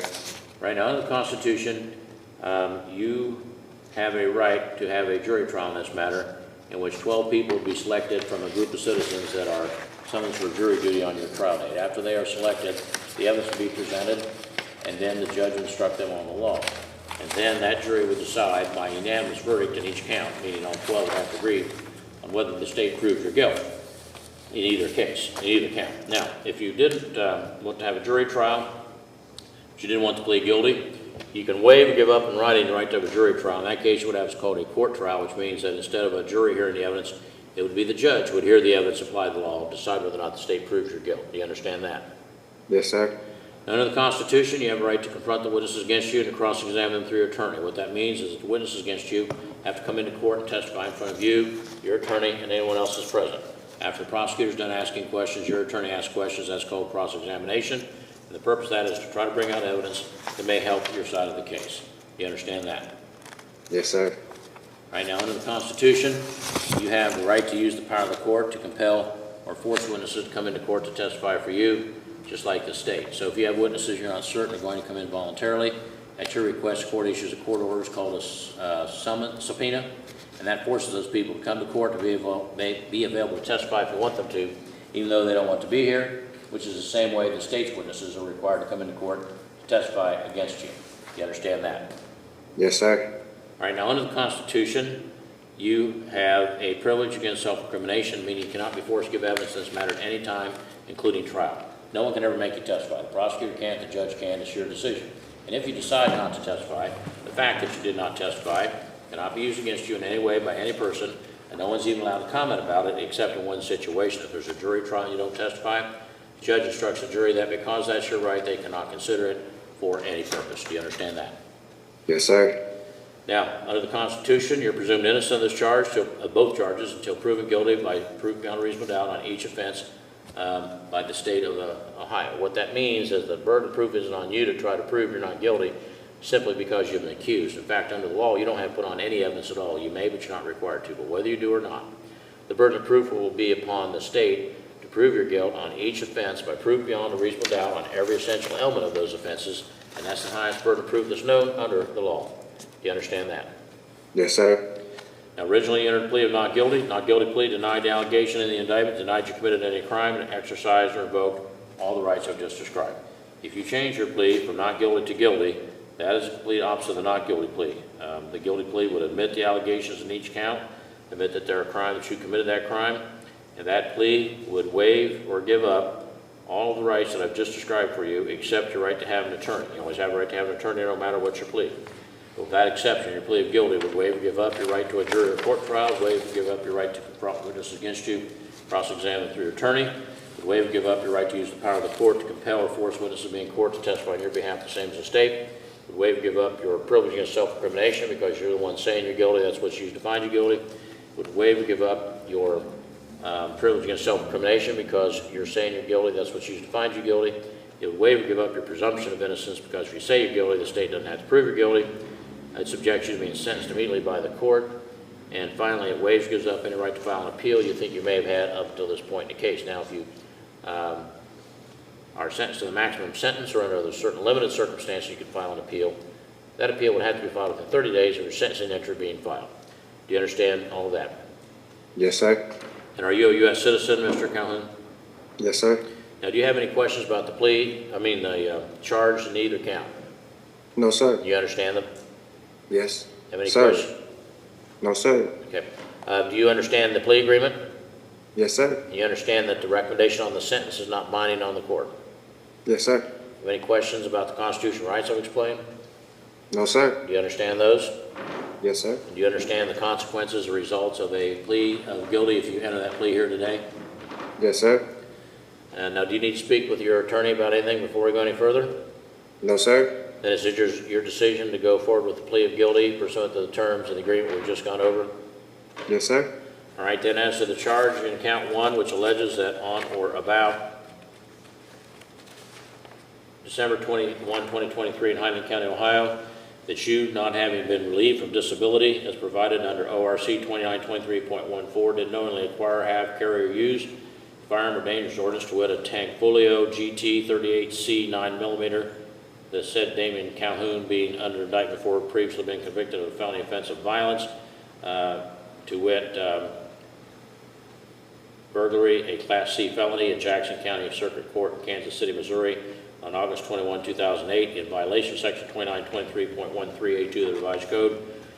Charge of having a weapon under disability, a third-degree felony, carrying a possible prison term between 9 and 36 months, and a fine of $10,000. How do you plead? Guilty. As to count 2, which alleges that on or about December 21, 2023 in this county, you had in your possession a Tankfolio GT 38C 9mm, subject to forfeiture due to its instrumentality in the commission or facilitation of the offense, as defined under ORC 2941.14.17, a specification that would result in the loss of that property to the state. How do you plead? Guilty. All right, thank you. The court finds on this day in open court, defendants advised of all his constitutional rights, made no intelligent voluntary waiver of the same pursuant to criminal 11. Please accept an order filed. Defendants found guilty of each offense set forth in the indictment. The matter is referred to the probation department for a pre-sentence investigation. Bond will be continued, and sentencing will be May the 1st at 9:15. All right. Is there anything further from counsel? No, Your Honor. Thank you. All right. Thank you. All right. Your Honor, if I may, could you call Bailey Simmons at the first pretrial, and then I can come over for Mr. Kingsolver? All right. What's the name again? Bailey Simmons.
Okay, case number 24CR50, State of Ohio versus Bailey Morgan Simmons.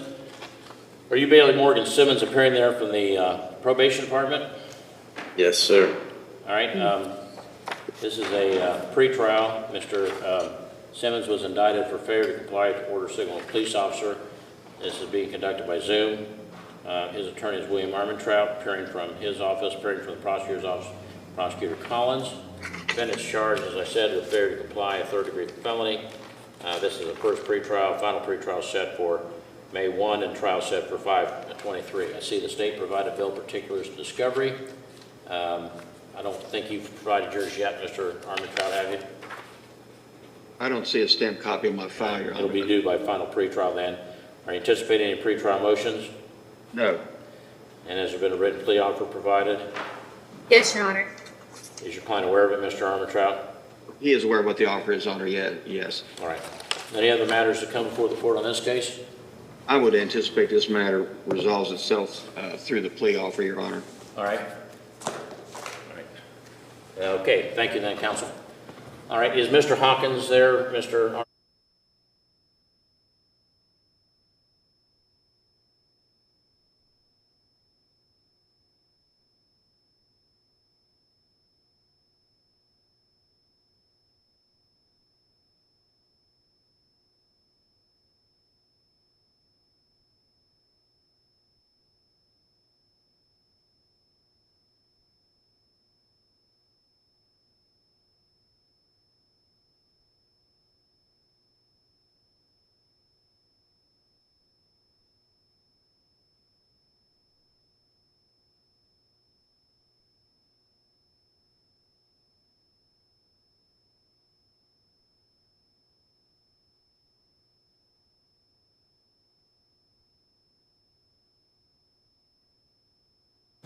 Did you make me some more coffee? Yep. Thank you.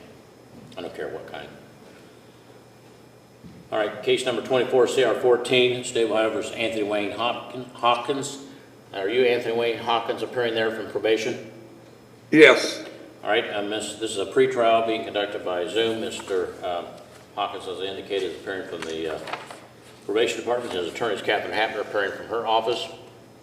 Appearing from the prosecutor's office, Prosecutor Collins.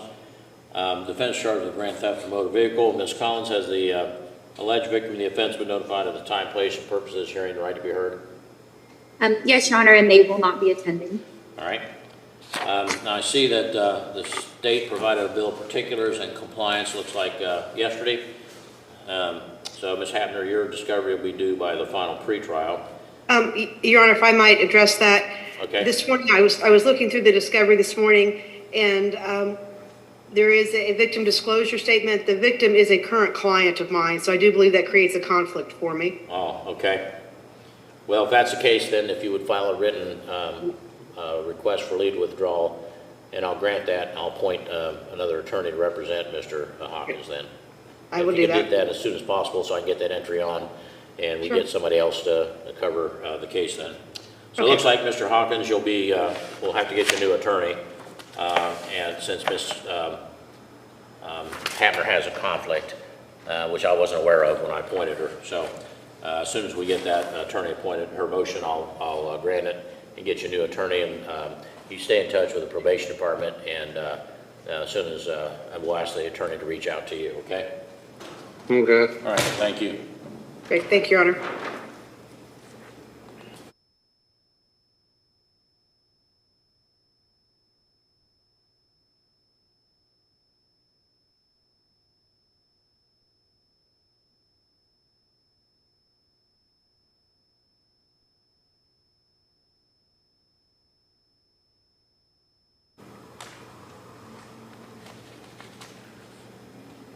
Should be a little, looks like a microphone down in the corner, a slash through it. On the computers, it's red. If you click on it, it'll say unmute me.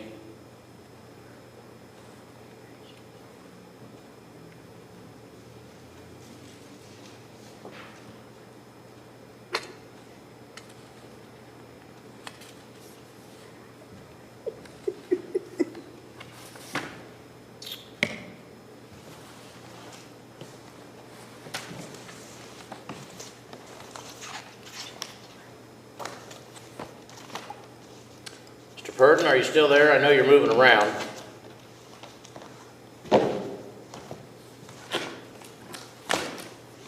All right, we'll go off the record and do someone else until he figures out how to get on and hold still.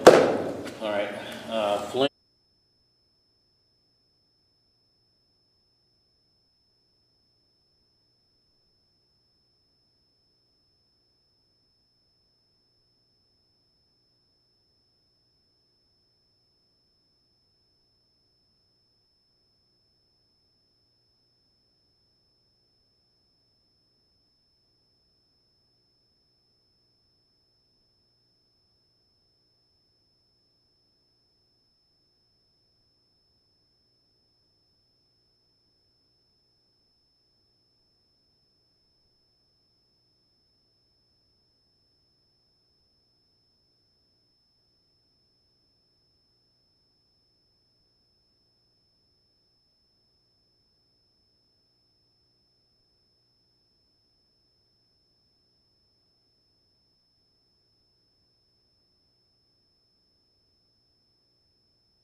All right, this, would you unmute yourself there to probation department, please?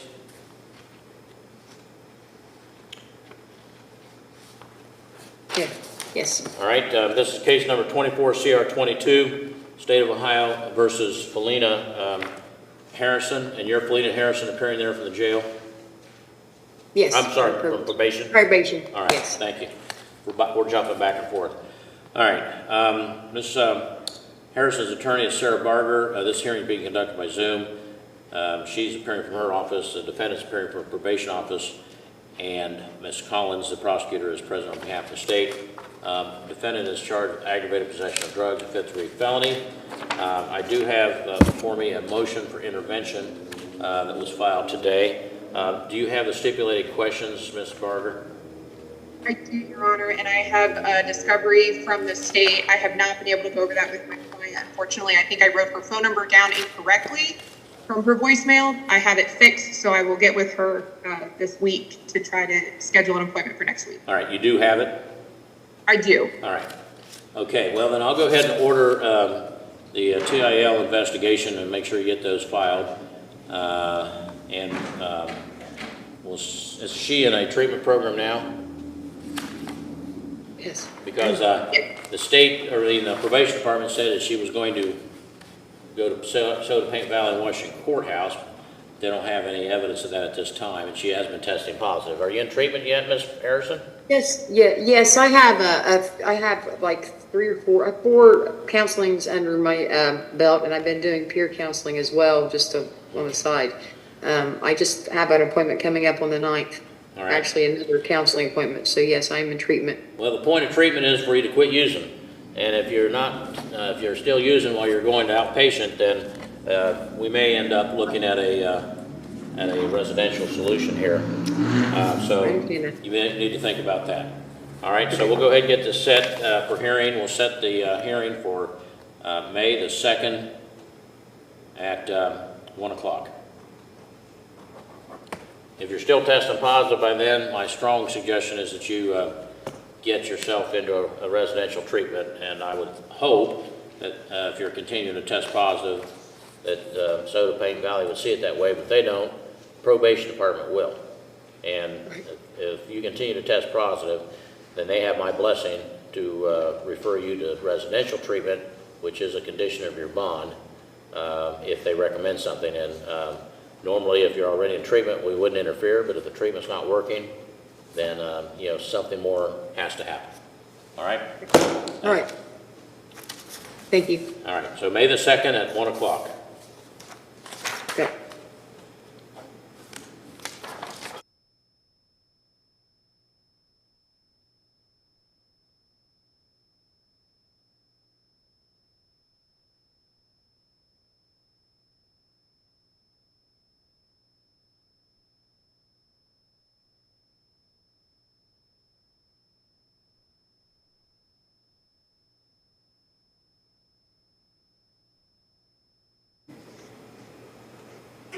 All right, this is case number 24 CR 48, State of Ohio versus Dylan Rogers. You're Dylan Rogers appearing there on the screen. Mark Dylan Rogers? Yes, yes sir. All right, this is a pretrial being conducted by Zoom. Mr. Rogers' attorney is Jacob Wagner, appearing from his office. Appearing from the prosecutor's office is Prosecutor Collins. The defendant is charged with, looks like 12 counts total, and several are receiving stolen property. Ms. Collins has the alleged victim or victims of the theft offenses been notified of the time, place, and purpose of this hearing, the right to be heard? They have, Your Honor. The alleged victims have all been notified and they will not be attending. All right. So this is the first pretrial.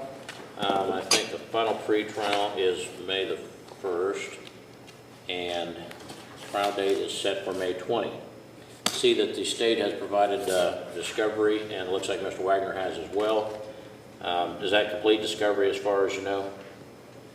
Up to this point, Your Honor, yes. Unless I supplement, Your Honor, that would have to speak to Dylan. I think he's in rehab right now. All right. Do you have any pretrial motions? Not at this point, sir. Is your client aware of a written plea offer yet? Not yet, Your Honor. I'll get a hold of him. You have his contact information. Where are you, Mr. Rogers? I'm at TCC, Your Honor. All right. All right, so you can contact him down there then, Mr. Wagner. Thank you. Yes, sir. All right.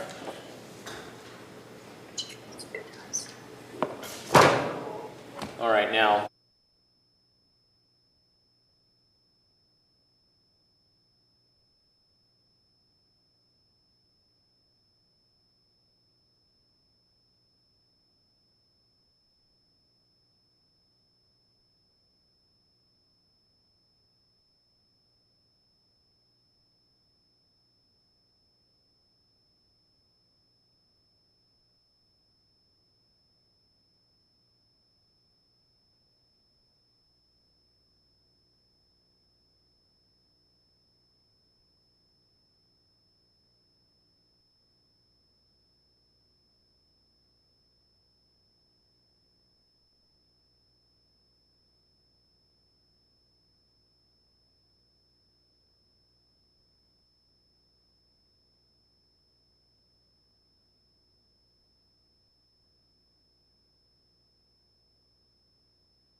all right. Case number 24 CR 10, State of Ohio versus Michael Kingsolver. Present for the state is Assistant Prosecutor King. Present for the defendant is Attorney William Armentrout. And are you Michael Kingsolver? Yes, sir. All right, Mr. Kingsolver is charged with aggravated possession of methamphetamine, a third-degree felony. This is a final pretrial, I believe, and the defendant is set for trial on May the 9th. So is discovery complete from both sides? It is from the state, Your Honor. It is, Your Honor. And there's no pending motions? No. All right, and what's the status of any plea negotiations? Really, Your Honor, I just need to schedule it with Marcia to get a date. This will resolve itself through a plea. Okay. State had made an offer. I made a counter offer that was rejected. My client understands that now, so it's just all right. Well, we're well within time. Okay. He's also on community control in 21 CR 50. Is it community control or diversion? It was diversion that has been terminated, but he's not been sentenced except for yet. sentencing. Okay. All right. So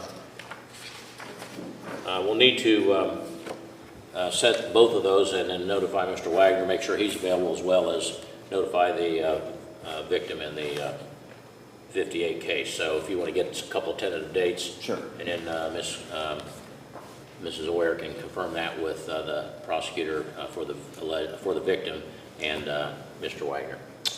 All right. Thank you. Thank you.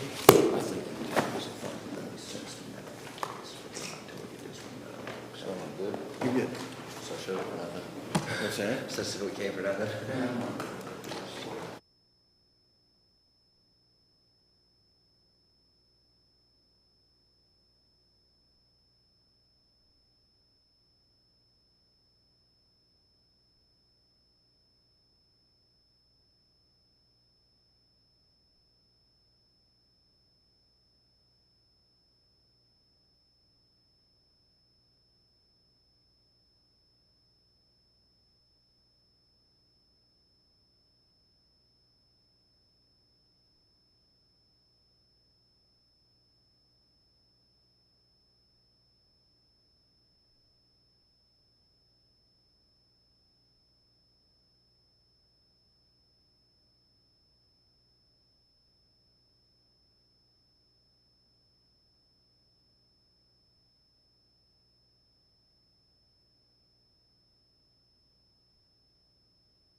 Yes, Your Honor.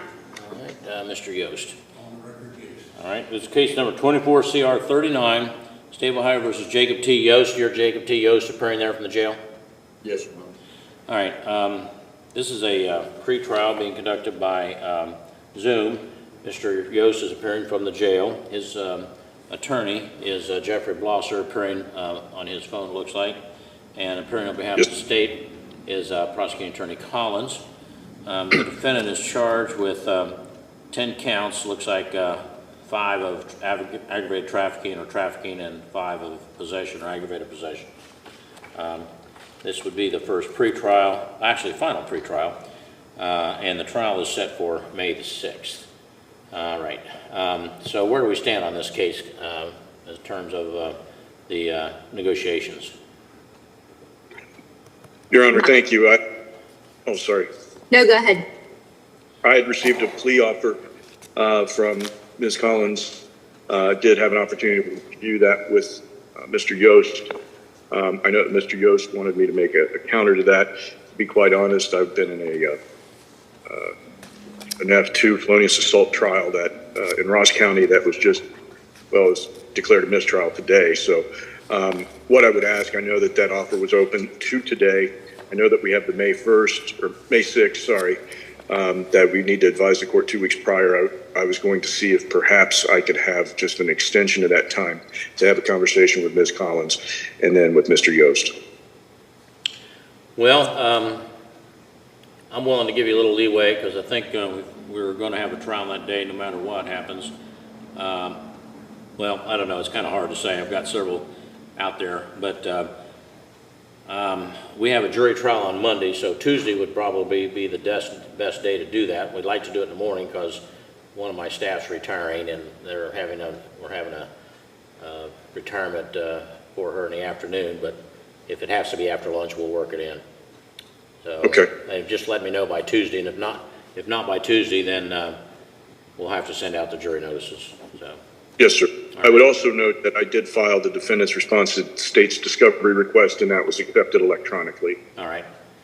And now, did you send it to her? Because our system doesn't automatically forward it when you e-file it. We're trying to figure that out, but it hasn't worked yet. Yeah. No, that's okay. Okay. I do recall. So I was able to send an email. I believe, I don't have my laptop in front of me, but I believe it's to the Contact Us Highland County Prosecutor. I didn't send it directly to me. I can do so. Yeah, some of our out-of-town attorneys are assuming that when it gets filed, it automatically gets served to all counsel of record, which is what I thought it was going to do because that's what the typical e-filing does. But right now, that's not working. So unless it's been fixed, I'm going to have to talk to Mr. Hodgson about that. All right. Any other matters need to come up about this case? No, Your Honor. No. All right. Thank you. Thank you. Mr. Stratton, then.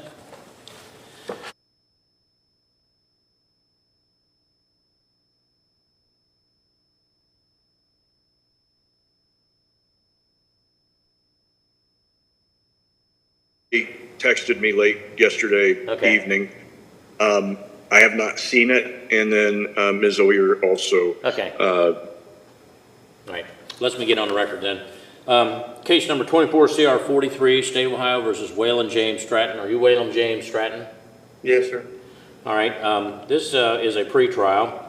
In Mr. Stratton's case, he is charged with 5 counts of rape, and his attorney, he's appearing by Zoom from the jail. His attorney is Jeffrey Blosser, appearing on his phone.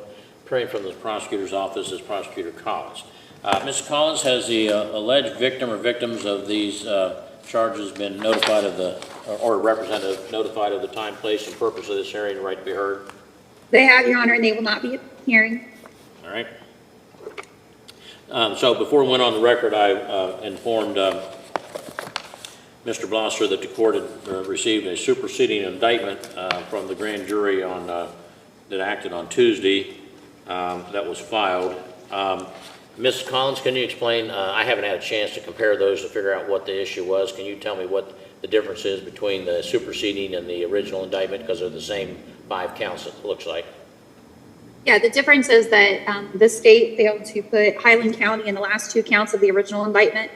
So we did a superseding indictment and added Highland County in the last 2 counts of this indictment. That's the only difference. Okay. All right. All right, so on that, Mr. Blosser, you feel comfortable just going ahead and waiving an indictment and stipulating that your not guilty plea and all the proceedings apply? Absolutely, Your Honor. Okay, so I'm going to make the note here. So, Mr. Stratton, what they, if you understood what she said, is it's required that the law requires that the county of the alleged offense be alleged in the indictment. Apparently, that was mistakenly left out on a couple of counts. So the only thing that they did is represent the case to get that corrected. So otherwise, it doesn't charge you with anything new or any different allegations. It's just a bookkeeping type of thing, which because it's an essential element of the offense can't be waived. It requires a re-indictment. So, all right, so superseding indictment as to venue. Was that in counts 4 and 5 you said, Ms. Collins? Yes, Your Honor. All right, and defendant waives arraignment and stipulates not guilty plea, stands as to the superseding indictment and all proceedings apply to that. All right, now, we're set for trial, I think, on the 15th. And I believe today was the day of the polygraph, so I'm not going to push anybody about anything about that right now, but I do need to have an answer by tomorrow. Let's see. Yeah, because this is set for the 15th of April, and I'm going to be gone that week, so I'm going to have to get a judge to come in and try this case if we're going to go to trial on that date. Has there been any discussion about that, Mr. Blosser? There has. The offer was conveyed to the client. It's kind of contingent upon what the polygraph results are. I'm not certain as to when we may expect those. I can say I have to look to see, but I may have an older case set for trial in Franklin County where the person is also in. I just don't know off the top of my head which one was set for. Well, I mean, I don't have a problem with continuing it. He was only indicted in March, but Yes, sir. because of the time that had passed since he'd been arrested, we had to set it. So if you and your client are in agreement to have this time waived, we could go ahead and continue it. Do you want to talk to him in a breakout session? Perhaps briefly, Your Honor. Yes, All right. Thank you. All right, Mr. Stratton, I'm going to put you into a breakout session. There's going to be a button that's going to pop up that says join breakout room, and then you'll click on that, or the deputy will, Sergeant Malone there will, and then he's going to leave the room so you and he can talk privately, and the rest of us won't be able to see you or hear you. Okay.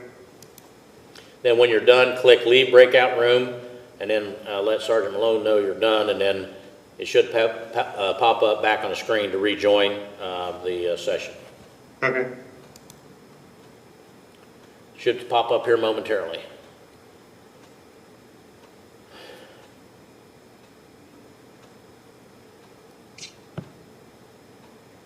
Go ahead and go off the record.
Not yet, back on record. Ms. Collins was just telling me that on Mr. Yost, he's set for trial May the 6th, so his date won't be till April 22nd. I was thinking his day was the 15th, but it's the 6th of May, so you have until April 22nd to get that one on. And I'm going to be out of town the week before, so the 22nd is the day we're looking at setting hearings for that day, for that trial date. Okay, thank you. Now, this case is set for April 15th. Now, do you want to keep that on the docket, or what do you want to do with that, Mr. Blosser? I'd like to continue that, Your Honor. We will waive time, and I can get a motion filed with the court. All right. And you're in agreement with that, Mr. Stratton? Yes. All right, because under the law, you have to be brought to trial within 270 days of your arrest, but if you were being held in jail on this charge alone, each date counts 3, so that makes it 90. Now, there have been some proceedings along the way that would toll that, would stop it, like when there are motions filed and discovery and things like that. So, your April 15th day was set within the time, and there's probably been extended by a few days, but I haven't tried to calculate that. But if you are in agreement to waiving that speedy trial time, then we'll go ahead and get a new trial date. So because Mr. Blosser has been pretty busy, and we've been really busy here too. Is that what you want to do? Yes, that's fine. All right. Well, then the court will go ahead and grant that continuance, and let's get a date here.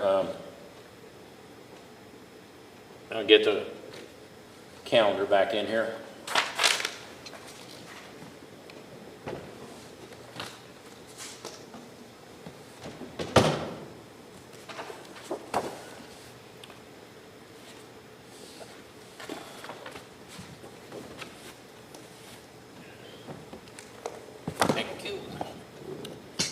Okay, so how many days do you think this will take to try, Ms. Collins? Probably just one. All right, Mr. Blosser, you think it can be done in one? I mean, we'll allow some time if it bleeds over to the second day. But Yeah, okay. I think so. I don't know that it would go more than 2. All right.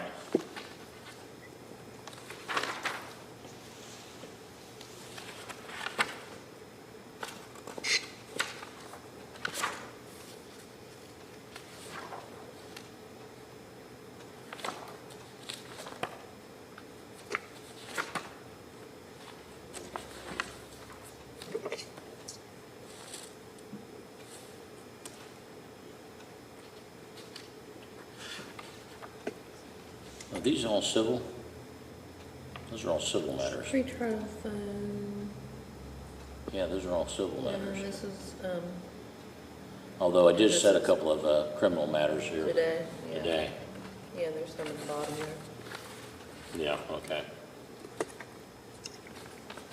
I'll look here. Let's see. Saw that thing in there too. Yeah.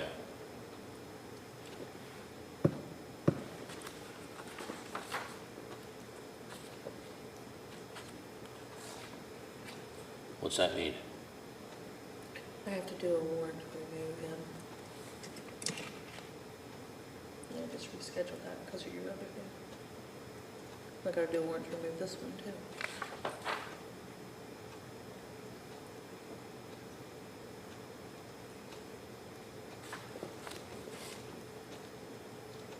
Let's see, Callahan pled. Calhoun, I mean. I don't know about that one. That's a different attorney. Attorney. She's not, I don't think she'll go. Probably not.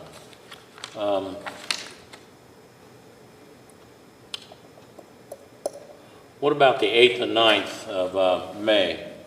We have a couple of criminal cases scheduled, but we're down to 2. One is Hibbs. I don't know what the charge is in that case. You know, Ms. Collins? It's an unlawful sexual conduct with a minor. Oh, okay. That is day 2 of a pretty for sure jury trial in Ross County on felonious. All right. Warwick is scheduled for Monday. Monday, Tuesday, Wednesday. Okay. We could go into that. Originally, we could. He ain't gonna go that long.